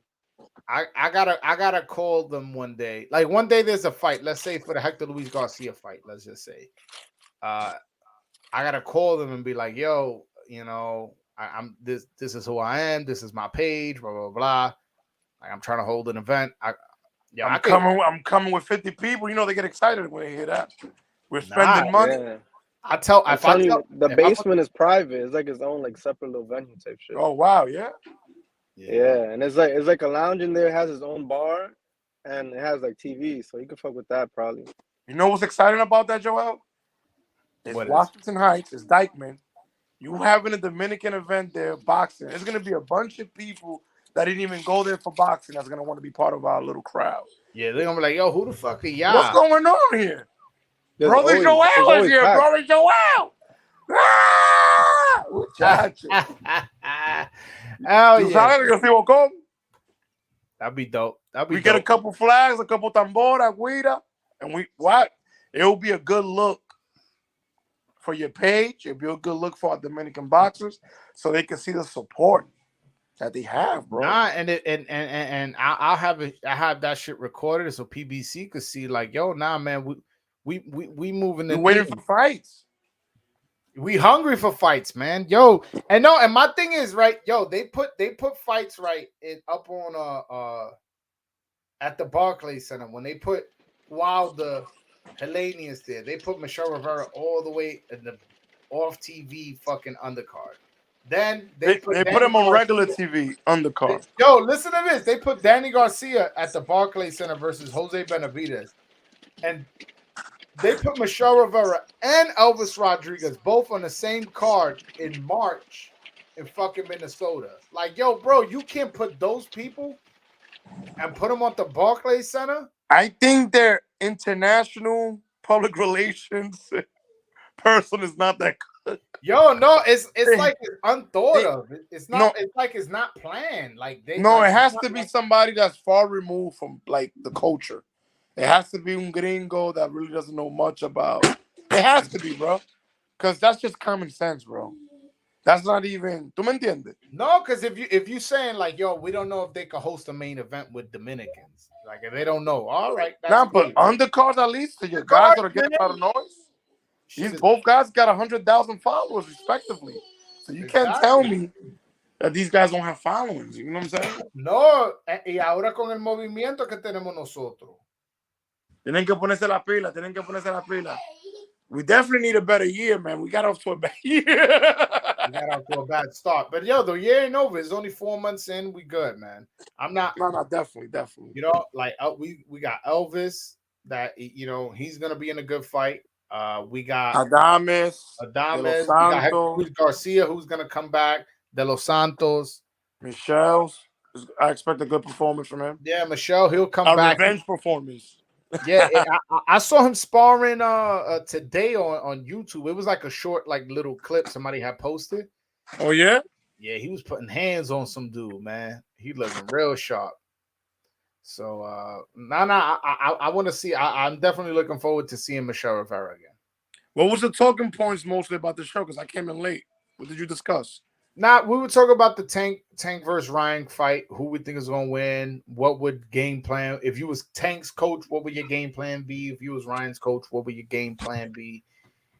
Shit like that. And then also we started talking about the undercard, like David Elijah. I want to see that kid Elijah Garcia, man. Yeah, we would talk about him a lot. Elijah Garcia, that last performance really made a statement. Has a lot of people excited as to. Look how quick he's back in there, though. You see what I'm saying? He's back in there quick. Through 3 months later? Yeah, I think he fought last in February, I think. Look how quick. That means his name is going to keep going. And those are the moments that they're killing us with, too. He's 19 years old, bro. He's 19 years old. But he came out of nowhere, man. He has a fantastic performance, right, against another undefeated fighter. And I'm like, okay, that's cool. That's nice. He was the favorite to win, but all right, cool. De Los Santos has a fucking sensational destruction of a fight where he was the underdog. And on top of that, not only was he the underdog, he was also on short notice that he took that fight. And he's still on the shelf. He fought in September. Don't tell me if you tell any fighter that Los Santos is going to be on the undercard of Tank, that no fighter is going to be like, fuck it, I'm going to take that chance. Don't tell me that no fighter is not going to take that chance just because of the platform that is on. Yeah, that's what happens. Yeah. It matters where you're from. It matters what country backs you. All these things matter. No, and we heard him say that he's gonna fight on Spence undercard. But like, damn, when is Spence gonna fight? It said June 17, man. I'm thinking, yo, bro, that shit is 2 months away. Really? They're like, yeah, I not announced that tonight. Fight, right? They said that's true. Fight. They can't announce it tonight. They're not announcing it tonight, bro. They're not announcing. They're not gonna steal that moment. They would have announced it. They would have announced it on Thursday to hold double press conferences.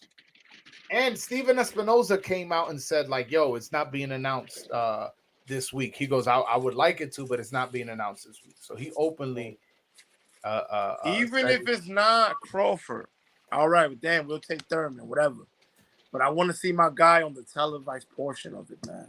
You don't have an exciting fighter like that on a daggone prelim, man. yo, Samson, bro. I was hurt when Samson said that. A knockout of the year, man. It's wild. This is how you know the game is rigged. We got two guys that lost to two Dominicans fighting each other on the undercard of a pay-per-view. Ow, de lo mío. Yo, que lo que, bro? Que lo que? What's going on, guys? Hello, my brother. How you doing, man? Doing What's good, good? man. Doing good. What's up, Val? Nothing much, man. Just waiting for the fight. Tu sabes? watching? Al, who you bet on, bro?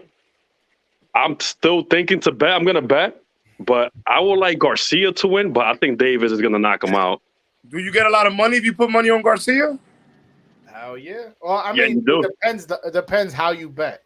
What's the Depends how odds? you on bet. Garcia? I'll check it out right now. I'll Let me check- see. I put 30 on Garcia knockout. I get like 113. That's not bad. That's Yeah, three So times.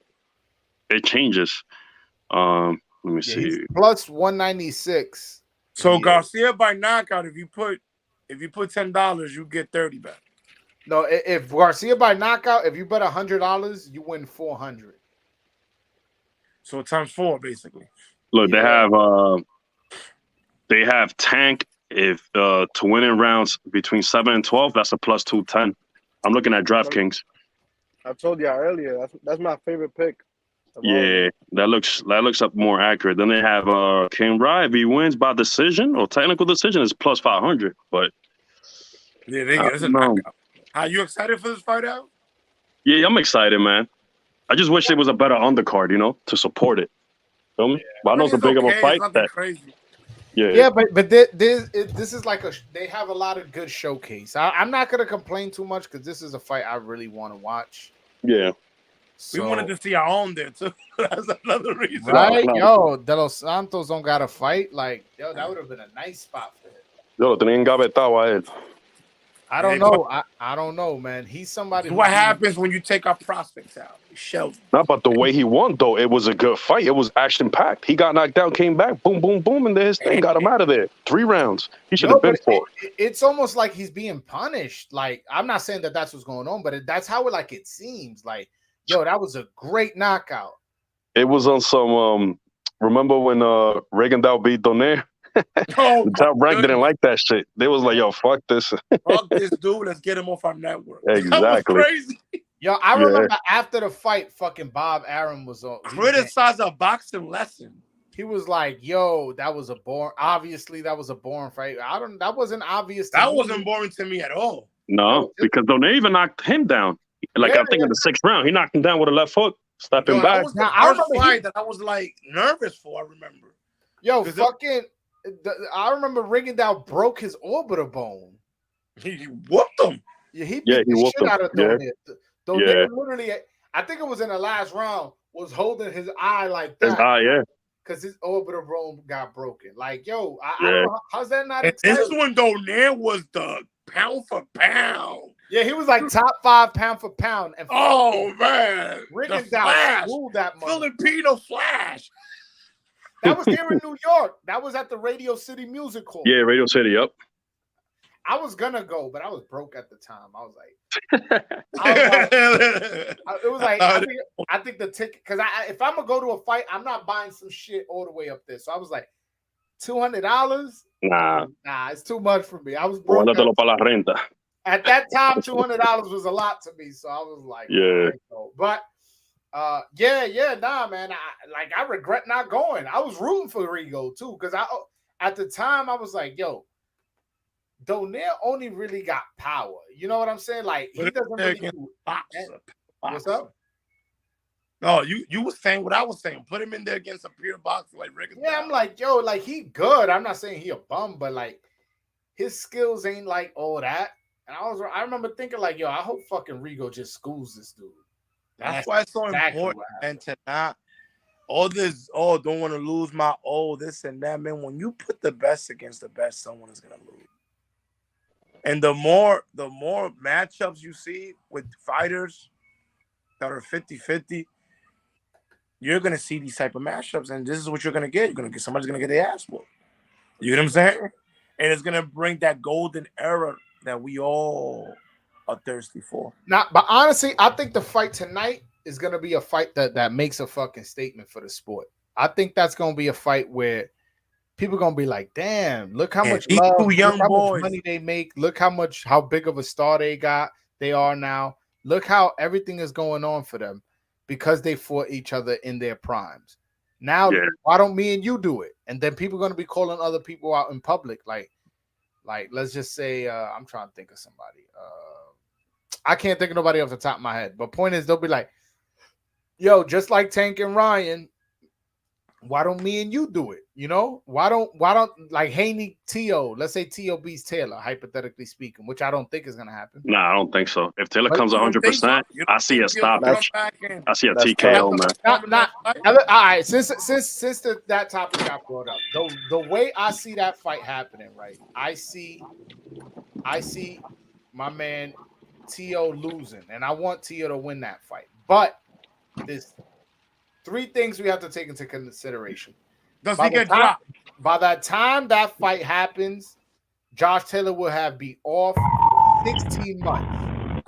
16 months. That's a long time. True. 2, he's been dealing with a lot of injuries. He had foot surgery. I think he had hand surgery too. Yeah, that's what I'm saying. 100. If he's 100%, that's the big if. Those are 2 things. And then, yo, bro, you all right, bro? You in the tunnel? That was all that noise. You going to Mama's house? Corre. Does Theo get dropped from Top Rank if he loses? Now, hold on. I ain't finished. The 3rd thing is Josh Taylor making that weight comfortably? Is he? I don't know. Maybe he is, but I don't know if he is. Maybe he is, maybe he's not. But point is, you coming off 16-month layoff, not having to cut down in weight, all of a sudden you're going to make that weight comfortable. After your last fight, you said you had problems making weight, but you got small all of a sudden. So there's 3 things: the weight cut, the injuries, and the layoff. So I'd give T.O. a shot, but I'm picking Taylor by TKO. Whoa! Yeah. TKO. Yeah. Almost. He lounges too much, Teofimo. His style works perfectly for Taylor. I don't see T.O. got a lot of scar tissue in his. I picture him getting cut up. Yeah, but I don't see Taylor as a devastating puncher either. No. What are you talking about, bro? No, and he could take it too, because him and Progan, that was a phone booth fight. I gotta see Taylor. I looked at some of his. No, you gotta watch him, brother. He dropped fucking Ramirez twice. Yep. You know what I'm saying? I did that fight. Yeah, nah. I don't know what it is with the zone. They haven't grabbed me. They haven't really grabbed me as a fan. Nah, you're right. You're 100%. I'm about to watch. I'm watching the zone right now. It's about to start. So we're about to start this live fight party. The Rakimov Cordina? Rakimov and Cordina for the. Oh, they're about to start? Yeah, they're doing the introduction. The introduction. I don't even know when they have fighters coming. Oh, shit. Put it on now, motherfucker. I'm gonna hop off, Joe. I'm gonna go tune in. Oh, I got the boxing voice. El alcalde de Dominican boxing, el alcalde. La voz del boxeo dominicano. Yeah, that's right. Just don't cover Dominican boxing. You make sure you well-rounded. Nah, for sure. I talk about everything. Yeah, I know. What weight class these fighters are in that you're about to watch? 130. 130. That's Hector Luis Garcia weight class. 130. Yeah, Cordina's the what? He's the WBO champion? No. Rakimov is the IBF champion. Oh, IBF champion. Okay, yeah. So that fight's about to start. Y'all gonna get my live reaction. He got stripped though, because he won a title. Cordina. Yeah, Cordina got stripped because he had to pull out for the fight for the injury. But the IBF said that he would be. Are these guys both Mexicans? No. British and Rakimov as well. He's like Eastern European. Yeah, right? He's like from Bulgaria or some shit. And then what's his name? Cordina's from the UK. Okay. Yeah. I got Cordina winning this by knockout, by the way. I'm gonna hop off. I'm gonna watch the fight right now. I'm gonna tune into the zone. No, pues tato. I'll be back.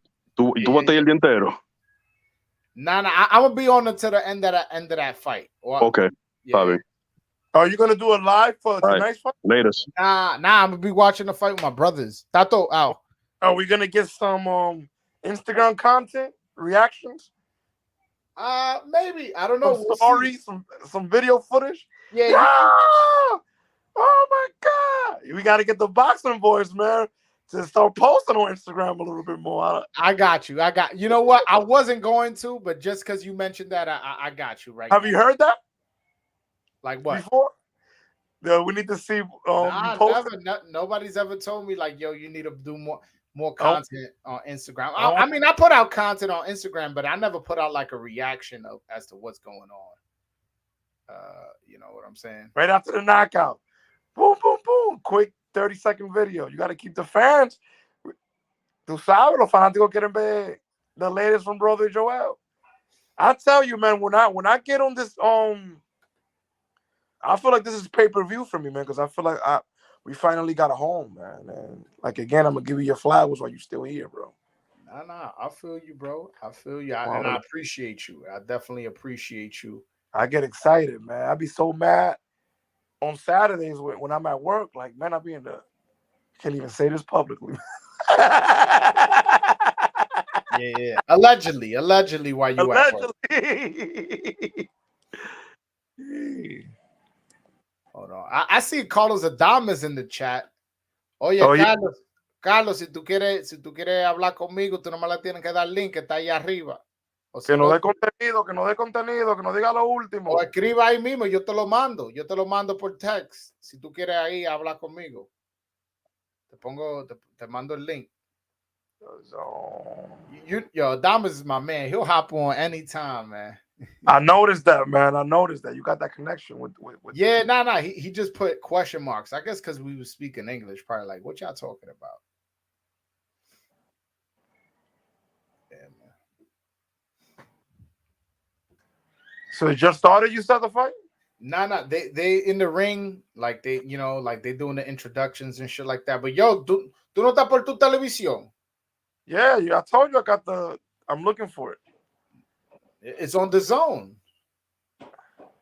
Yeah, but I got so many channels from the Zone. The Zone got more than one channel? I got 25 channels from the Zone. Don't worry, man. We're going to talk, man. Cordina. Remember, they cover soccer. They cover Formula One. They cover a whole bunch of things, bro. Yeah, that's wild shit, man. Yeah, we interested in boxing. That's why we only know about boxing. Yeah, I'm like, what the hell? Nah, but this Cordina fight, I'm looking forward to it actually, because I think it's gonna be entertaining, and I am expecting a KO. So, I'm excited for it. Freddie Roach there. He wore a Dominican boxing shirt before. Shout out to my man Freddie Roach. How much you paid him to wear that shirt, right? Nah. He did it pro bono. He did it for free. Shout out to my man. Oh, my bad. I say he was from Bulgaria. He's from Tajikistan. I never heard of that. Wait, hold on. Yeah. Yo, hold on. Don't get me shut down. Yo, bro. Get that. Oh, no. Take it off. I just wanted to make sure that was it. Yeah, that's the fight. But yo, these are the longest introductions I've ever fucking had to deal with, man. I'm like, what's going on? IBF. Yeah, it's the IBF, which I'm not a fan of the IBF because of the rehydration. Like, what they got? They got a clause that you can't rehydrate more than particular weight. Yeah, more than like what I think it's 10 pounds of the limit. So if they fighting at 130, you can't go up to 140, or if you're fighting at 135. That's like Tank Davis situation. You sure? I don't think it's 10 pounds though. I don't know what it is. I don't know what it is, but I know they have a clause where it is the same day weigh-in as well. You know, I heard a doctor talking about that. That's very dangerous, actually. That's it. And I know it is. But that the fluid in the body is actually good for the brain and all that stuff. I'm like, yeah, wow. Yeah. All right. Fight started. At least it did for me. I don't know about you, because it started. All right. Yeah, Tú yo, sabes, mi juqueo, loco. yeah. Cordina already he doing a lot of sidestepping and really sitting down on his punches early in this fight. Rakimov is coming in with the high guard, moving his head, trying to cut the ring off. And oh man, Cordina's doing a beautiful right uppercut. And this is his first crack at the title? No, they both form. One's a current world champion, one's a former world champion. So yeah. Okay. Yeah, but I like what Cordina's doing with his footwork. This guy's trying to walk him down. He just quickly spins his way out, and he's In a way, I like what the sanctioning bodies be doing. If you notice, the WBA, they deal a lot with Premier Boxing. ooh. Oh yeah, Rakimov landed some really nice punches there, and it seemed to catch Cordina's attention. So this could be a potential matchup with Hector Luis. Yes. I mean, who knows? I mean, they're different side of the street, but same weight class, and they got a belt, so maybe. Yeah, Cordina definitely sitting on his punches so early. Like there was no feel out round. It almost feels like he feels he already got him figured out. And Rakimov, Europe, you got to give it up to Europe, man. They support their boxing over there, man. Yeah. Rakimov is trying to walk him down, but is still trying to figure him out. Cordina is fighting this is a lightweight fight, and look, you got probably over 20,000 fans there, probably. Right? Yeah, but those people out there, they probably paid fucking $20 a ticket. The tickets out there are super cheap. Oh yeah. Yeah. That's what a lot of people say. Oh shit, they support. But yeah, if Madison Square Garden they were selling $25 seats, that should be packed every fight. You think so? Even with boxing? Yeah. Oh, nice uppercut. Yo, Cordina. I like Cordina's style, man. Cordina's a very, very crafty fighter, setting up punches, landed hard shots. This was a close round, but so far I got it for Cordina. Cordina got a beautiful style, man. Not the typical European style. He got some slickness to him. Yeah, he got some nice catch and shoot with the uppercut. Oh, beautiful uppercuts. Yeah.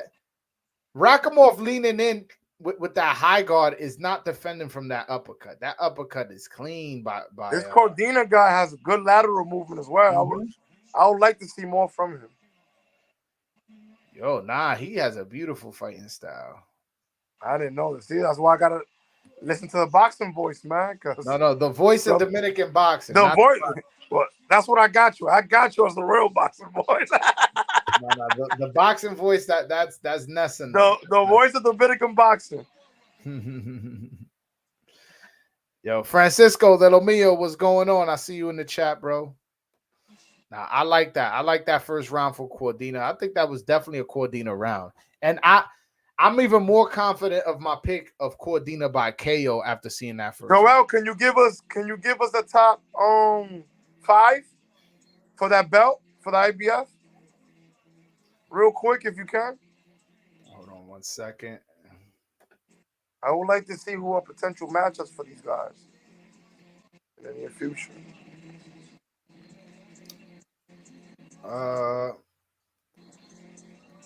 Number 1 and 2 are vacant. Number 3 is Cordina. Number 4 is Anthony Kaseke. Number 5, Eduardo Nunez. Number 6, Kenichi Ogawa. Number 7, Charlie Suarez. Number 8, Zelfa Barrett. Number 9, Guillermo Francois. And number 10, Francisco Fonseca. That's crazy. I don't even know those guys. Yeah, hold on. All right. This is a weight class that even De Los Santos could crack in if he wanted to. Yeah, no, De Los Santos fought at this weight class before. If anything, I feel like this is his real weight class. I feel like this is true. I feel like he's fighting. Then I feel like that's his real weight class. But yo, Cordina is landing really nice uppercuts. But now Rakimov is like, okay, let's make this a brawl. Now you're doing all that fancy footwork shit. Let's make this a brawl. Wow, Joe, I'm really excited that you turned me on into this fight because I'm getting a treat right now. Yeah, nah. This is a really good fight. Wow. These are two European fighters, but you could tell that this is world level. Oh, hell yeah, this is world level. Cordina could be in the ring against anybody, to be honest with you. This guy is super sharp. And I like the way he sits on his punches. I like the way he places his punches. And he's catching a lot of those body shots to the arm. Oh, he just got hit low there, but landed a nice left hook as Rakimov came in. Oh, right now, warning for a headbutt. I don't like when referees be touching boxes, touching them on their forehead, touching them and pulling them and pushing them. I don't like that. So I don't like how he just. I think this is going to end early, this fight. I told you this fight's not going the distance. Yeah, you did say it. Yeah, and Rakimov just had a really good exchange. Oh, and now Cordina's coming back. I think Cordina hurt Rakimov there a little bit. But no, he didn't, because Cordina's coming back and with his flurry. What? Boom, up and down too. Beautiful. Where you at, Joy? You at 110, 109? How many seconds? 56, 55, 50. Oh! Down goes Rakimov. I didn't see that one yet. Yeah, no. He definitely got some sharpness to him. And let's see if Cordina can finish him off. Rakimov is he's definitely what a sharp left. Oh, beautiful left hook uppercut. Oh. Yo, Joel, you were right. This is not ending. This is going to end soon. Oh, shit. Yo, if Rakimov could drop him back, this is round of the year. If Rakimov is fighting back. Oh, shit. Oh, man. Yo, this shit get. Oh, my God. What a round. Yo, that shit was crazy. Yo, I can't believe I'm watching the zone fight right now. I got to get into it with the zone. Yo, I'm surprised how good my man came in. Like he was really hurt off that left hook. He came back and fought back hard. He walked to his corner. He's still a little weak, and he fought like he wasn't weak. Yo, I listen, and now he gets a minute break. I feel like that shit is gonna wake him up. I'm predicting Rakimov gonna win this next round. They're showing the replay now. Oh, beautiful left hook. He caught him dipping, and on the way up, boom. It was kind of like a jab, but from the side. You know how Cordina slides to the side? It was kind of like it was a beautiful sharp left, though. Yeah, it was like a power jab. Oh, like a power jab. Like the one Rosario hit Lubin with. Yeah. Okay. Now Rakimov coming in strong. Yeah, Cordina is now respecting Rakimov. He got his high guard. He's not doing all that flashy shit now. And I think that high guard isn't his best, is not in his best interest. I think in his mind, he's gonna be like, oh, I'm gonna just pick everything off. But that's just only gonna make Rakimov a little bit more confident to walk in. And that's what he's doing. He's walking him down. He hasn't really landed nothing, but he's definitely walking him down. Look, the fight is at the distance that Rakimov would like it to be. He hasn't capitalized off of it. But hey, that part of it is having the distance you would like. I think Rakimov missed a moment, man. He missed a moment. Because now Cordina's a little bit more confident, maybe recovered a little bit more, maybe took a breath, and now is fighting a little bit more confident how he was before, as opposed to that. Oh, now he's back to the high guard. Never mind what I said. Oh, nice jab by Cordina. Oh, nice left hand by Rakimov. And another left hand by Rakimov. Man, this is a great matchup.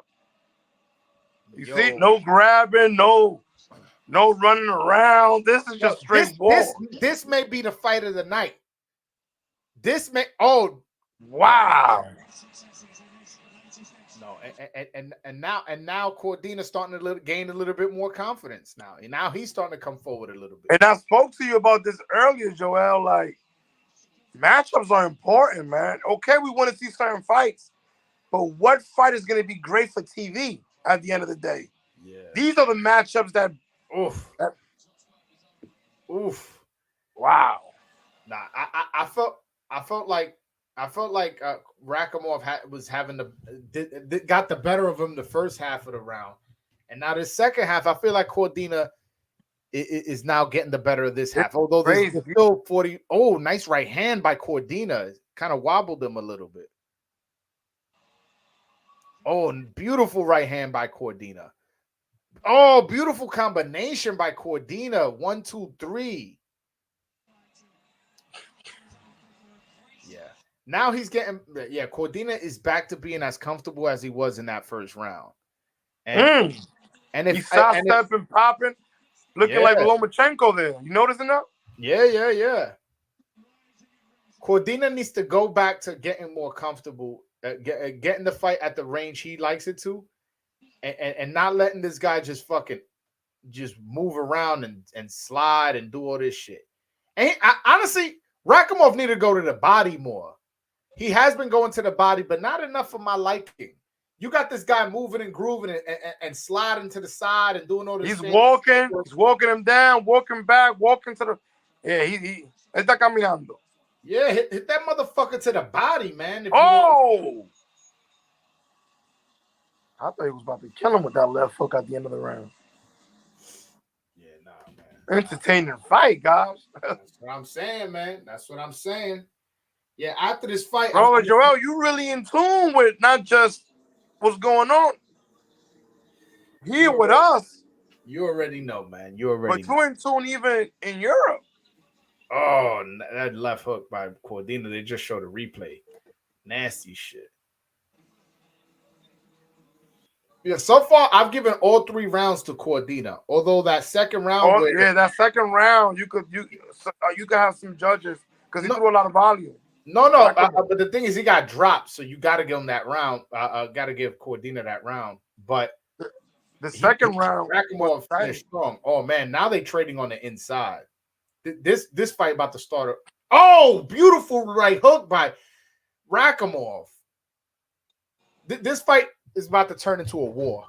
I can already see it. It has the makings of a war. Because once Cordina starts slowing down, and he is going to start slowing down, the fight is going to be a war. Rakimov is coming. Yeah, no. So he landed some really good shots. Oh! Nice body shot by Rakimov. Now he got him on the ropes.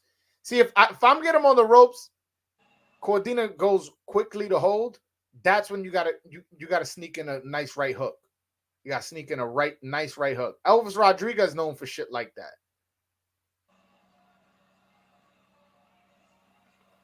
Let's see. I don't know, man. These lapses that Rakimov has, man. When like it's almost like he's a pressure fighter, but he's not. Like you doing all this coming forward, all this movement, all this high guard shit, but you're not letting shots go when you at range. Like you a limited fighter in terms of skills, man. So you gotta start winging punches, especially when he's at the range you want him to be. When you already got a hesitant to open up. Cordina's fighting at his pace now. Exactly. You got to fight at your pace. Look, he's just wet. Oh, nice left hook by Cordina. And now Cordina's starting to get comfortable. Cordina is I see is winning the second half of these rounds, at least in the first round. And now this second half, although just started, he's now starting to get more comfortable and starting to land more shots. But I'm giving this round so far to Rakimov. Nice body shot by Rakimov. Rakimov, I've realized this round is going to the body more. Yeah, but I give the power to Cordina. Cordina is the one sitting on his punches. Mm-hmm. No, but Rakimov landed some shots. Nice combination by him.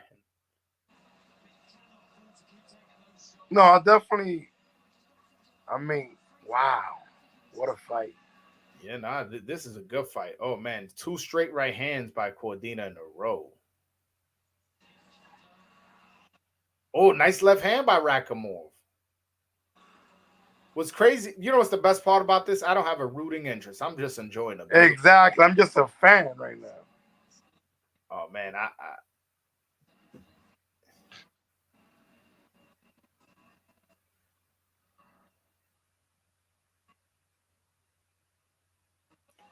Boom. That's the first round I give to Rakimov. I have it 3-1 in favor of Cordina plus the knockdown. But there was a shift in that fight. There was a shift in that fight.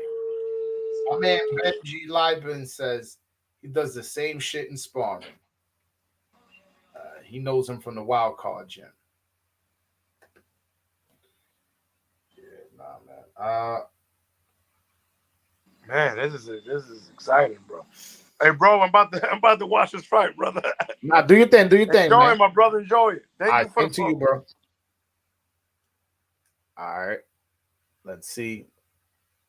Then they promoting Davis Garcia on this shit too, because you gotta remember this is a joint pay-per-view. Although Showtime is the one airing it, I believe the Zone does get some money out of it as well, because they, that's how they negotiated it. So they promoting this fight too. They want you to buy the pay-per-view. And by the way, if you have the Zone, you could buy the fight under the Zone app for $60. You don't got to pay the full $80, $90 that they're selling it for on cable. So if you got the Zone, make sure you buy that pay-per-view on the Zone for $60. Save yourself whatever. I think it's $20, $30 you'll be saving yourself. Yeah.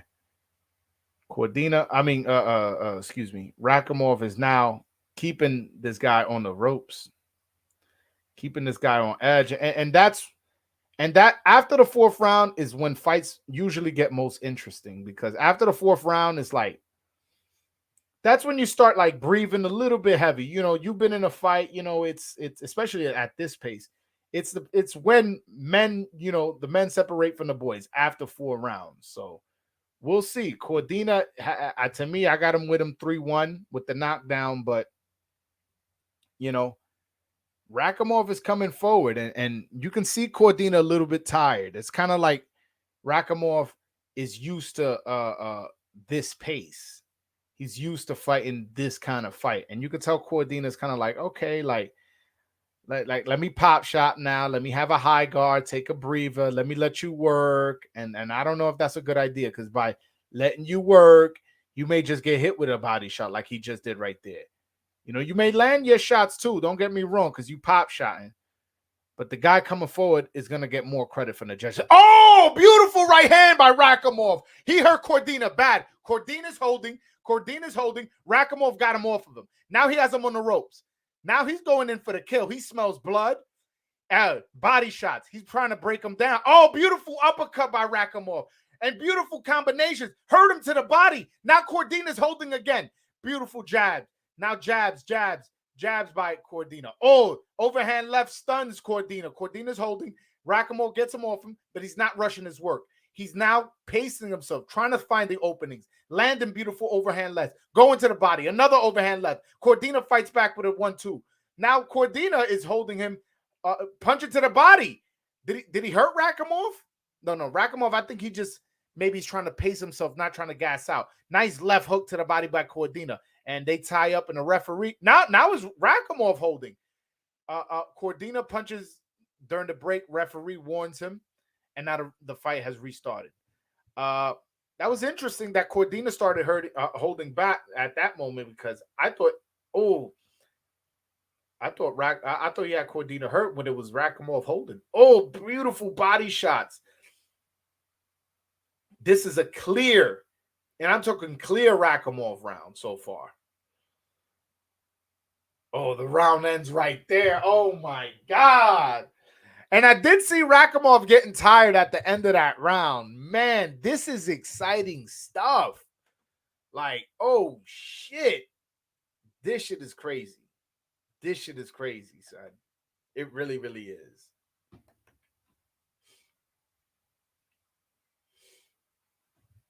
Oh, my God. That was a just beautiful right hand that hurt Cordina. Again, it was like a leaping jab. It wasn't even like it was kind of like the same punch that dropped Rakimov. Kind of like a hard power jab. And then he had him on those ropes, and then he just started just pounding away to the head and body. And I think he hurt him to the body. At one point, he hit him with a right hook, and you see Cordina just bend. And when you bend like that, that means that he hurt that body good. You know what I'm saying? Oh man, that was an exciting round. And the best part about it is, yo, this fight still got what, 6 rounds to go? Oh man, no, 7 rounds to go, including this one. Oh my God, this has been a treat. This is definitely, I'm gonna count this as like the undercard for Ryan Tank. You know what I'm saying? This has been a fantastic fight. Beautiful left hand by Rakimov. Now Rakimov is picking his shots now, and that may be due to the fact that he's getting tired. Not tired, but like he's trying to preserve his energy. That's probably the better way of putting it. But it's also a good way of making sure he's landing the shots and not just punching just to punch.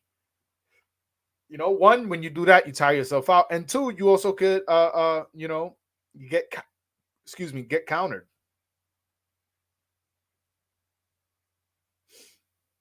Yeah, okay.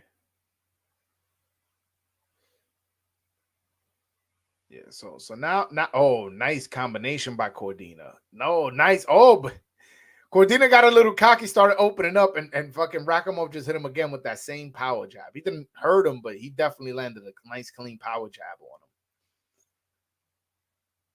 him. Oh my God. Oh, nice right hand by Cordina. And Rakimov's left eye is starting to get a mouse under it. So he's a little hurt. Oh, I think he hurt Cordina to the body. Cordina, I think he hurt Cordina to the body. Yeah, Cordina's hurt. Cordina's on the ropes. He can't fight off. And now he's just getting punished. He's holding. That's 2 rounds in a row. He's holding bad. He's hurt bad. And the referee is going to warn both fighters for holding. I think that's a bullshit, man. That's some bullshit. He had him hurt. You don't have to stop the time to fucking give this guy a little bit breather. Oh, nice right hand by Cordina. Beautiful time. But if I'm Cordina, Rakimov, I'm going back to that body. Just keep eating up that body. That's where you hurt him in 2 rounds in a row. That means you breaking him down.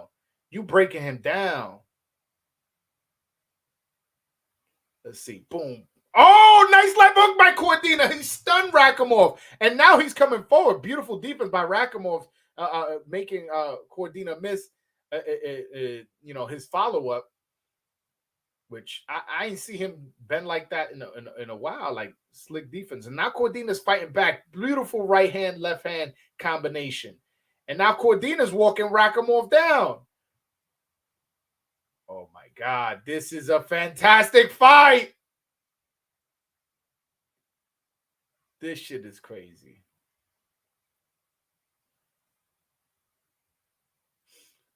Yeah, nah. All right, not much is happening now, but honestly, although Cordina did at the end of this round did have his moments, I think Rakimov, that's definitely a Rakimov round. He hurt him bad to the body and then followed up with a nice, beautiful combination. So I gotta give that. Rakimov is cut. And he got to be careful that they don't give this guy a hometown stoppage. Hey, the cut was bad. Let him live to fight another day. And it's like, yo, bro, this is boxing. You're gonna get hurt. You're gonna get cut, man. But it's a cut right over his left eye, which is a bad place because it pours into your eyeball and it makes it hard for you to see. And right now in the replay, they're just showing Cordina right hands. Listen, I don't care how y'all try to spin this replay. I know who won that round. They showing Cordina do a lot of good work, and he did have a lot of good work, but he ain't hurt Rakimov the way Rakimov hurt him. I don't want to hear that. I definitely don't want to hear that. Oh, beautiful combination by Cordina with the uppercut left hook. Yeah, Rakimov is clearly just trying to go for the body now. He's hunched over and he's trying to. Oh, beautiful left hook by Cordina. Stunned Rakimov. And now, off that, how that round ended and how this round is beginning, it kind of looks like Cordina has gained control of the fight again. Now he's doing that spin around shit. Maybe he caught his second win because he's back to fighting how he was with his hands kind of low, backing up, When it gets on the inside, he just quickly spins to his left, Rakimov's right, which was exactly what he was doing earlier in the fight. Nice right hand by Cordina. And I'm not so sure that cut on Rakimov's eye, it hasn't affected him. It's not affecting him, because since then, since last round, since he got that cut, he has not fought the same. He hasn't been as aggressive and has not. Oh, nice right hand by Cordina. And he has not been as active as he was in the previous rounds. So, nice right hand by Cordina. Again, stunned Rakimov back. This is a clear Cordina round. He's been landing right hands. Another clean right hand that stuns Rakimov. Another clean right hand. Another clean right hand. And now he just can't miss with the right hand.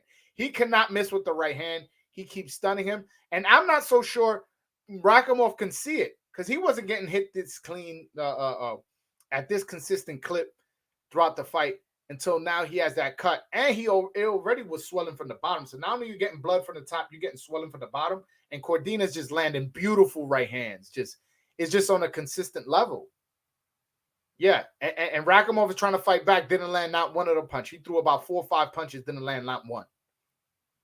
Beautiful uppercut by Cordina. And this is Cordina's round clearly. Fuck around, make it 10-8 for Cordina, how much he's dominating this round. Yo, I just want to say, oh, shit, man. These right hands, man, this fight is going to end up in a stoppage, like how I predicted by Cordina. He keeps landing that overhand right and that straight right hand too consistently on a cut / swollen eye for the doctor not to stop it. Let's see. All right, now they're both just kind of staring at each other. Yeah, Cordina is 1, trying to catch his breath, and 2, just trying to counter. Beautiful left hook by Cordina. Man, this is a Cordina round. Oh, my God. And the round just ended. Fantastic round performance by Cordina right there. Just absolutely amazing. And the ebb and flow of this fight has been absolutely amazing. Shit is crazy. Francisco, I appreciate you supporting the channel. With you wearing your Dominican boxing shirt. I appreciate that, man. I really, really do. Oh my God. These right hands. Yo, you imagine Rakimov comes out and fucking drops Cordina this round after losing that round that big. This is definitely already right now in the running for fight of the year. Already it's in the running for it. And I don't say that lightly, man. I've been thoroughly entertained. By the way, I didn't realize like Rakimov got like that Miguel Cotto kind of tribal tattoo going on his shoulder. Oh, beautiful right hand. Again, Cordina's right hand has been something of terror the last 2 rounds. And I think that's going to be the story of the rest of the fight.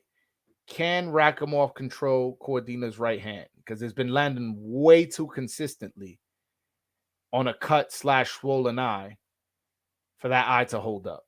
And Cordina's a puncher too, so it's not like you taking these punches from a soft guy. You know what I'm saying? Go. Now, yo, this referee keeps warning for headbutts. I don't really see that many headbutts.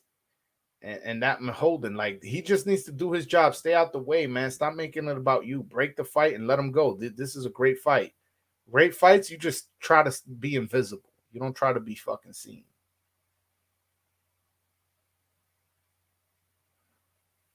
Yeah. All right, this round, the pace has slowed a lot. I don't know if because both are kind of tired. This has been a fucking intense fight, and this is the 8th round, so. Oh, nice body shot by Rakimov, and now he's using a nice double jab with a right hook to follow it. That was nice, and now he's using good defense.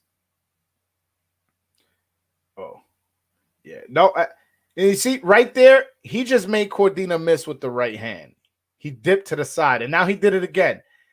So that lets me know that he somewhat has an idea of that when that right hand is coming. Oh, nice right hand by Rakimov, which makes this fight down the stretch makes it me think that, okay, maybe he does have a chance. Because how it was landing the last 2 rounds, I was like, there's no way he's going to survive this fight. By the way, I don't know how these guys are going to fight after this round, 4 more rounds, because neither has quite hurt the other guy where I thought the other guy was like, completely out. I mean, they've hurt each other multiple times, but it seems like this might go 12. We'll see. They both don't look super gassed. By the way, I don't know who to give this round to. Yeah, nice footwork for Cordina right there. Spinning to the side right there, using a right uppercut. Oh, man.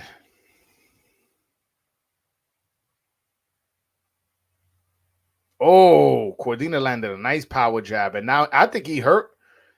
Lucky for Rakimov, that was at the end of the round. I think he hurt him. He did a nice stutter step, and then Cordina landed a 2-punch combination as the round ended. I think he really could have done some damage then.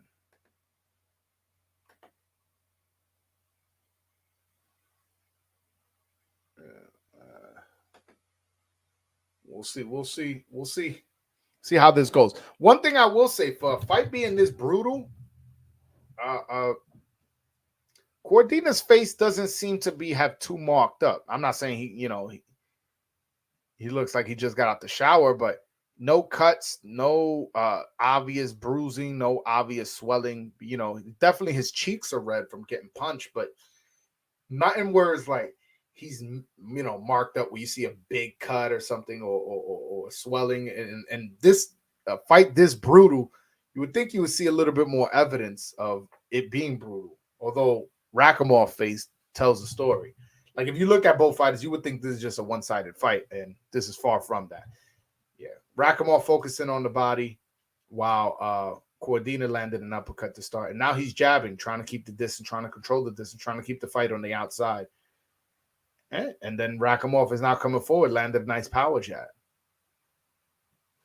Oh, nice power jab again from Rakimov. And now he's going to the body. Okay. Yeah, Rakimov is doing beautiful head movement, man. Beautiful head movement. As I say that, he gets popped with a sharp jab. Okay. Now, first time I see Cordina do this. Now he's feinting. He did a quick feint. Rakimov reacted, and then he threw the right hand. Oh, nice right hook by Rakimov. And now Cordina's in a high guard, chilling on the ropes. I don't know if his legs getting tired, but he has been chilling on the ropes more last couple rounds than he was in the first few rounds. Nice right hand by Cordina.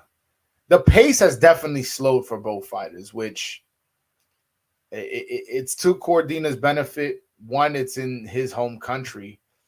And 2, Rakimov's game is to make this a war. Rakimov's game is to make this an inside fight, to get dirty, to use his hands.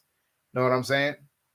And if the pace is slow, that means he's not doing what he wants to do. Beautiful jabs by Cordina, by the way. Let's see, man. I think Rakimov has kind of lost his steam in his punches. He just threw like a bunch of body shots, but then them shits had nothing on them, no power on them. It was just kind of like shoe shining. Oh, he just got stunned with a beautiful right hand. Yeah, he's gotten stunned multiple times and only been dropped once. Honestly, as much sharp right hands as he's taken, you would think he would have down more times than just that one time. And that one time was off a power jab that he didn't see, not a right hand, ironically. Okay. No, yeah, their Rakimov is now fighting on the inside, landing some good shots. Cordina landing his own shots.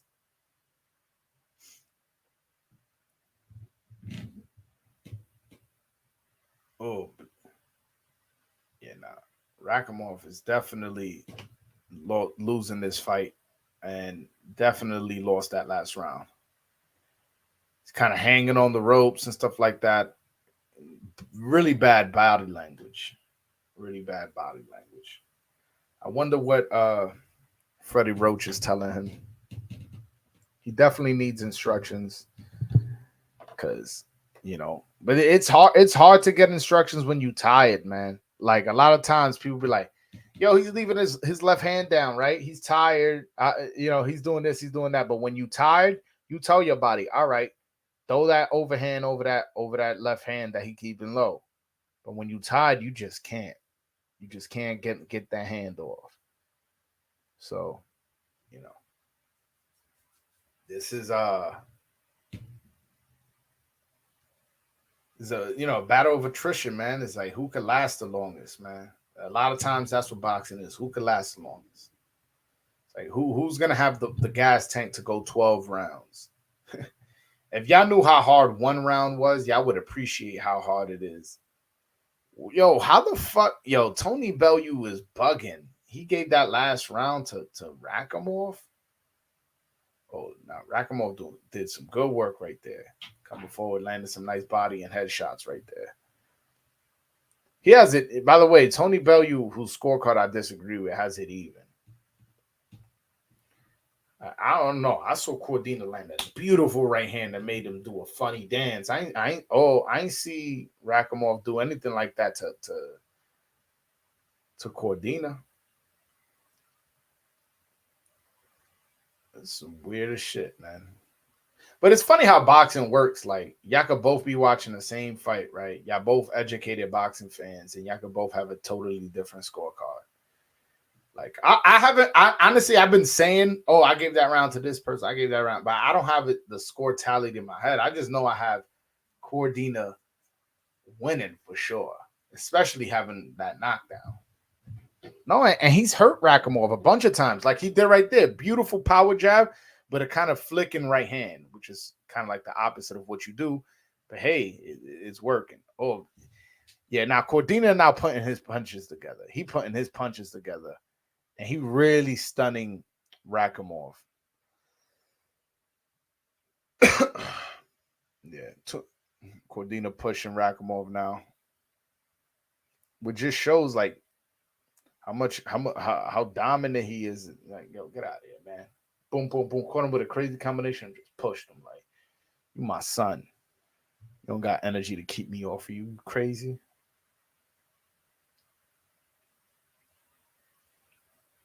Yeah, now he boxing. Oh, nice combination by Rakimov. I think, did he stun Cordina? No, Cordina is he just got that high guard right now, trying to get his bearings together. Oh, nice right hook. Oh, Cordina just nodded like, okay, let's go. I don't know if that meant let's go to war or if like, oh, nice shot. I'm just going to box you now. It kind of looks like that what this was. Like, he's like, all right, good shots. You call me some good shots, but I'm just going to box you. Yeah. Cordina now fainting.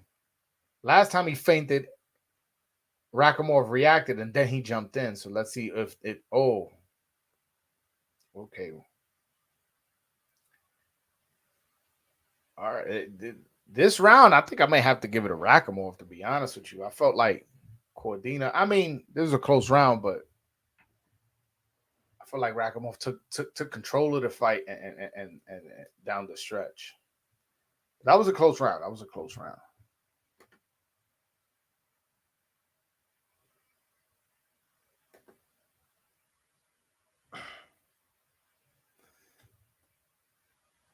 Oh, man. Yo, by the way, it's hot in here. I forgot to put the AC on. Fucking burning up in here.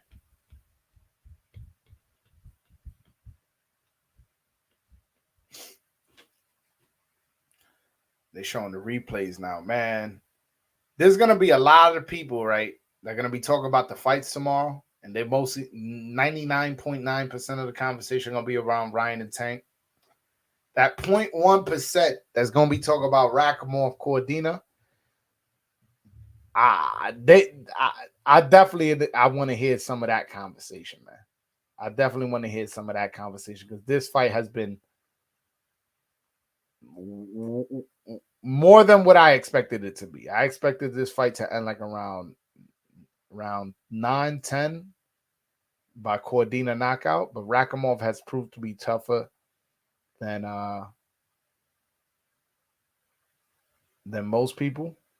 So thought, you know what I'm saying? Especially me. Not that I knew he was tough, but I didn't know he was this good. I knew he was going to be able to take all these punches and just keep coming because Cordina has landed some flush shots on him. Know what I'm saying?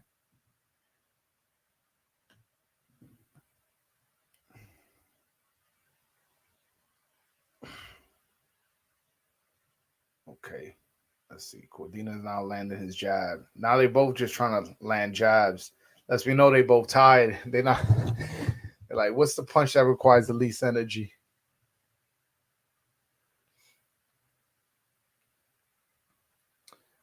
At no point this fight has turned into an inside fight. Once it gets on the inside, both either the smother they work or Cordina holds. So, you know. By the way, yo, listen to these punch stats. Landed 217, thrown 618. That's a 35% for Rakimov. 193 punches landed for Cordina. It doesn't seem like that. But he landed at a 35% percentage. So the percentages are pretty even. But the amount thrown and landed definitely favor Rakimov. That's not how you score a fight, but I definitely feel like Cordina's punches has been crisper and cleaner, and he should be winning this fight.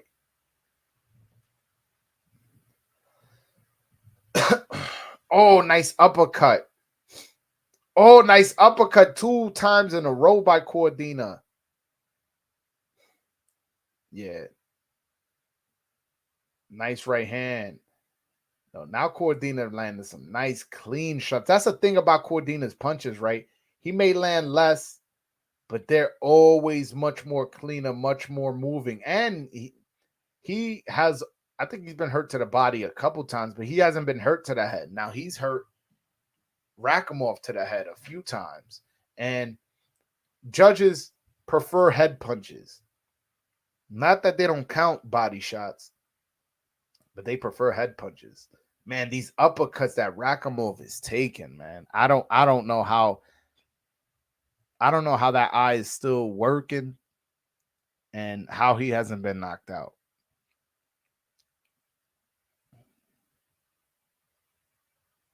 Shit is crazy, man. Again, this is fight of the year so far for me. I'll take this fight. Whoa. Next round coming up is the last and final round. Could y'all believe that shit? I did not think this fight was going 12 at all. I did not think this fight was going 12.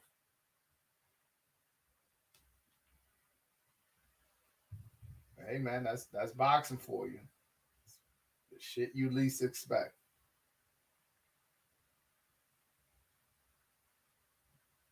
They're showing right now all those uppercuts that Cordina was landing, man. Cordina's been landing some nasty uppercuts. And yo, that eye Rakimov got, that shit's gonna look bad tomorrow. Because a lot of times what happens is the swelling starts and you keep getting punched on.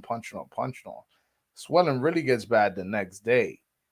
I think he's gonna have stitches on the top. Shit gonna be swollen. He gonna have a crazy eye.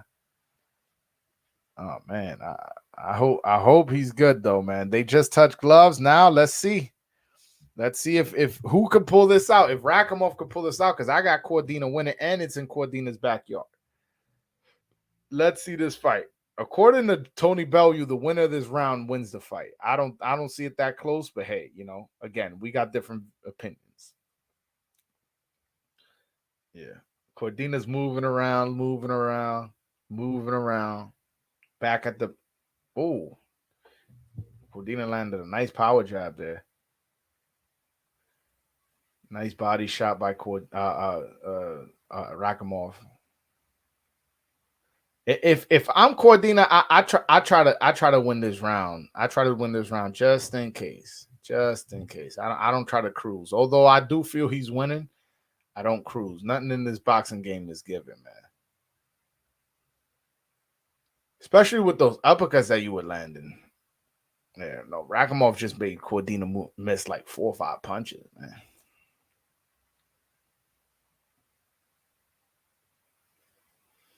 Yeah, nobody's really landing much here. Everybody's like really coming short, using their defense. I would give the favorite so far to Rakimov because he's been the one pressing the action, but that's pretty much it. Not because he's landed any punch of significance, and yeah. But we'll see. We'll see. I think this fight nice jump in right hand left hook by Cordina right there. Yeah, I think this scoring gets really interesting if Rakimov could drop Cordina. Then it's like, shit, he evened the score, but I can't see it. There's a minute left in this round. I can't see him getting that drop, that knockdown. A knockout. Oh, my God. You imagine by either fighter would be crazy. It's like, yeah, no.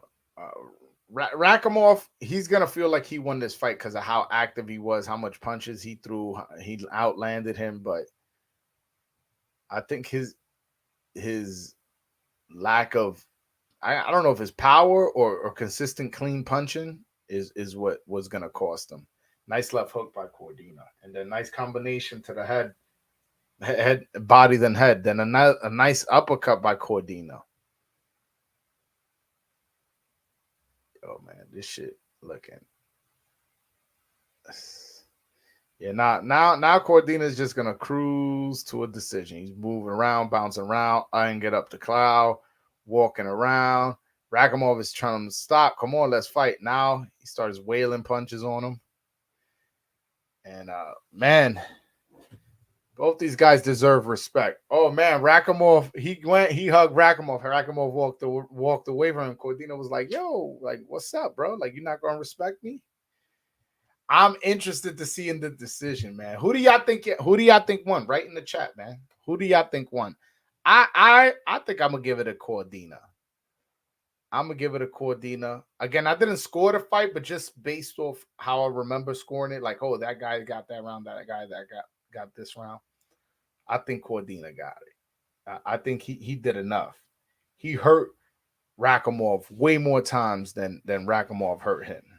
And there was at times he was landing clean, fresh uppercuts, clean, fresh overhand rights, straight rights and shit.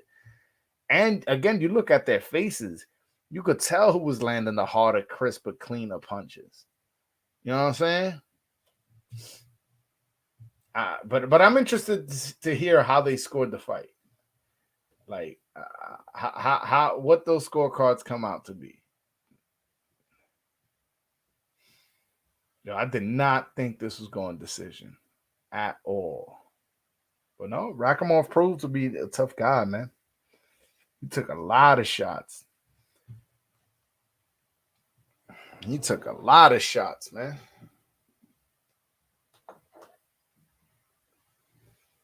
Yeah.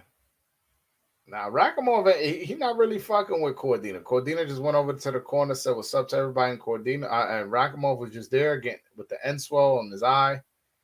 He ain't say nothing. He probably ain't like all that holding and shit. He was like, yo, nah, you were holding. You wasn't out there fighting. Probably angry about that. We'll see, man. They making me wait for this decision. Yo, by the way, this is fight of the year so far, man. I don't know. I can't think. Oh, Beterbiev or Beterbiev versus what's his name? Anthony Yard was also a good fight. And that also was in the UK, ironically. So that's also in the running. But those are the two fights I have in the running. But so far, I got this fight. I got this fight over that one. I'll be honest with you. I do. Damn, yo. Never making this mistake again of not turning on the AC. before going live. I'm hot as shit.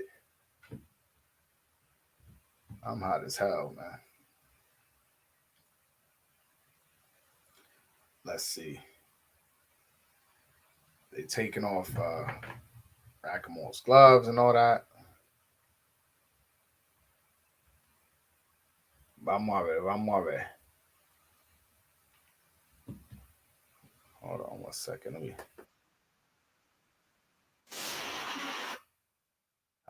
I turned on the volume just to see. Oh, my man Randy says close fight, but I think the knockout secures the win for Cordina. It was a close fight, and I don't know if the knockdowners will secured it, but I definitely think that he got that dub. I definitely. Vamos a ver. They really need to hurry up and show this, man. They're taking way too long, man. I feel like we're gonna hear 119, 109 scorecard, man. The way I see the guy writing in the back, he probably got the whiteout out. Like hold on. If we keep the math like that, ends up this guy winning. And everybody says yeah, Cordina because of the knockdown. Close fight, but I think the knockdown secures the win for Cordina. Little bro, he says, I smell home cooking. Maybe. We'll see.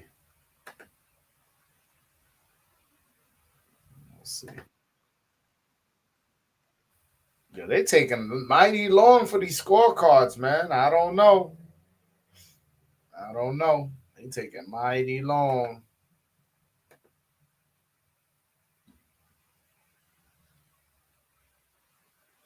They're doing a whole lot of celebrating in Cordina's corner. Like they know this shit. They got this shit in the bag. They hugging each other, kissing each other. You know what I'm saying?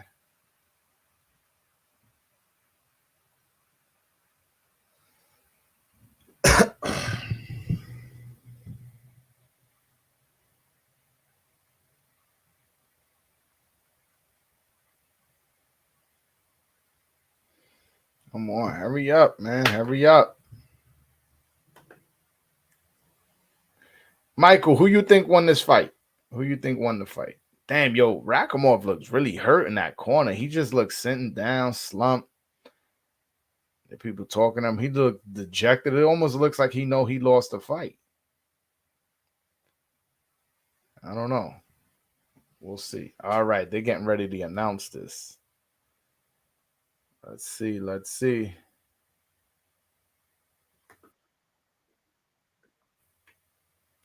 I'm hope. Oh yeah, yeah. There you go. Everybody's saying Joe Cordina won. I agree. I think Joe Cordina won that fight. And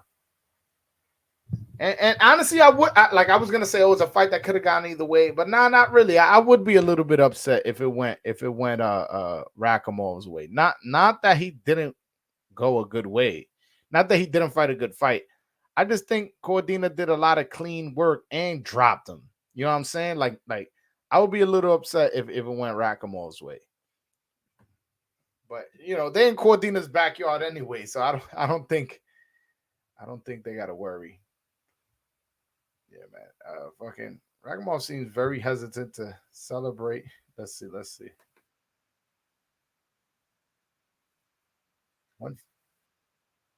Oh.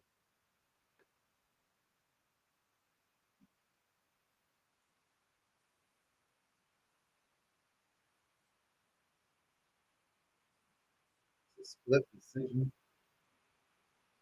Yeah, Cordina got the belt. A win well deserved.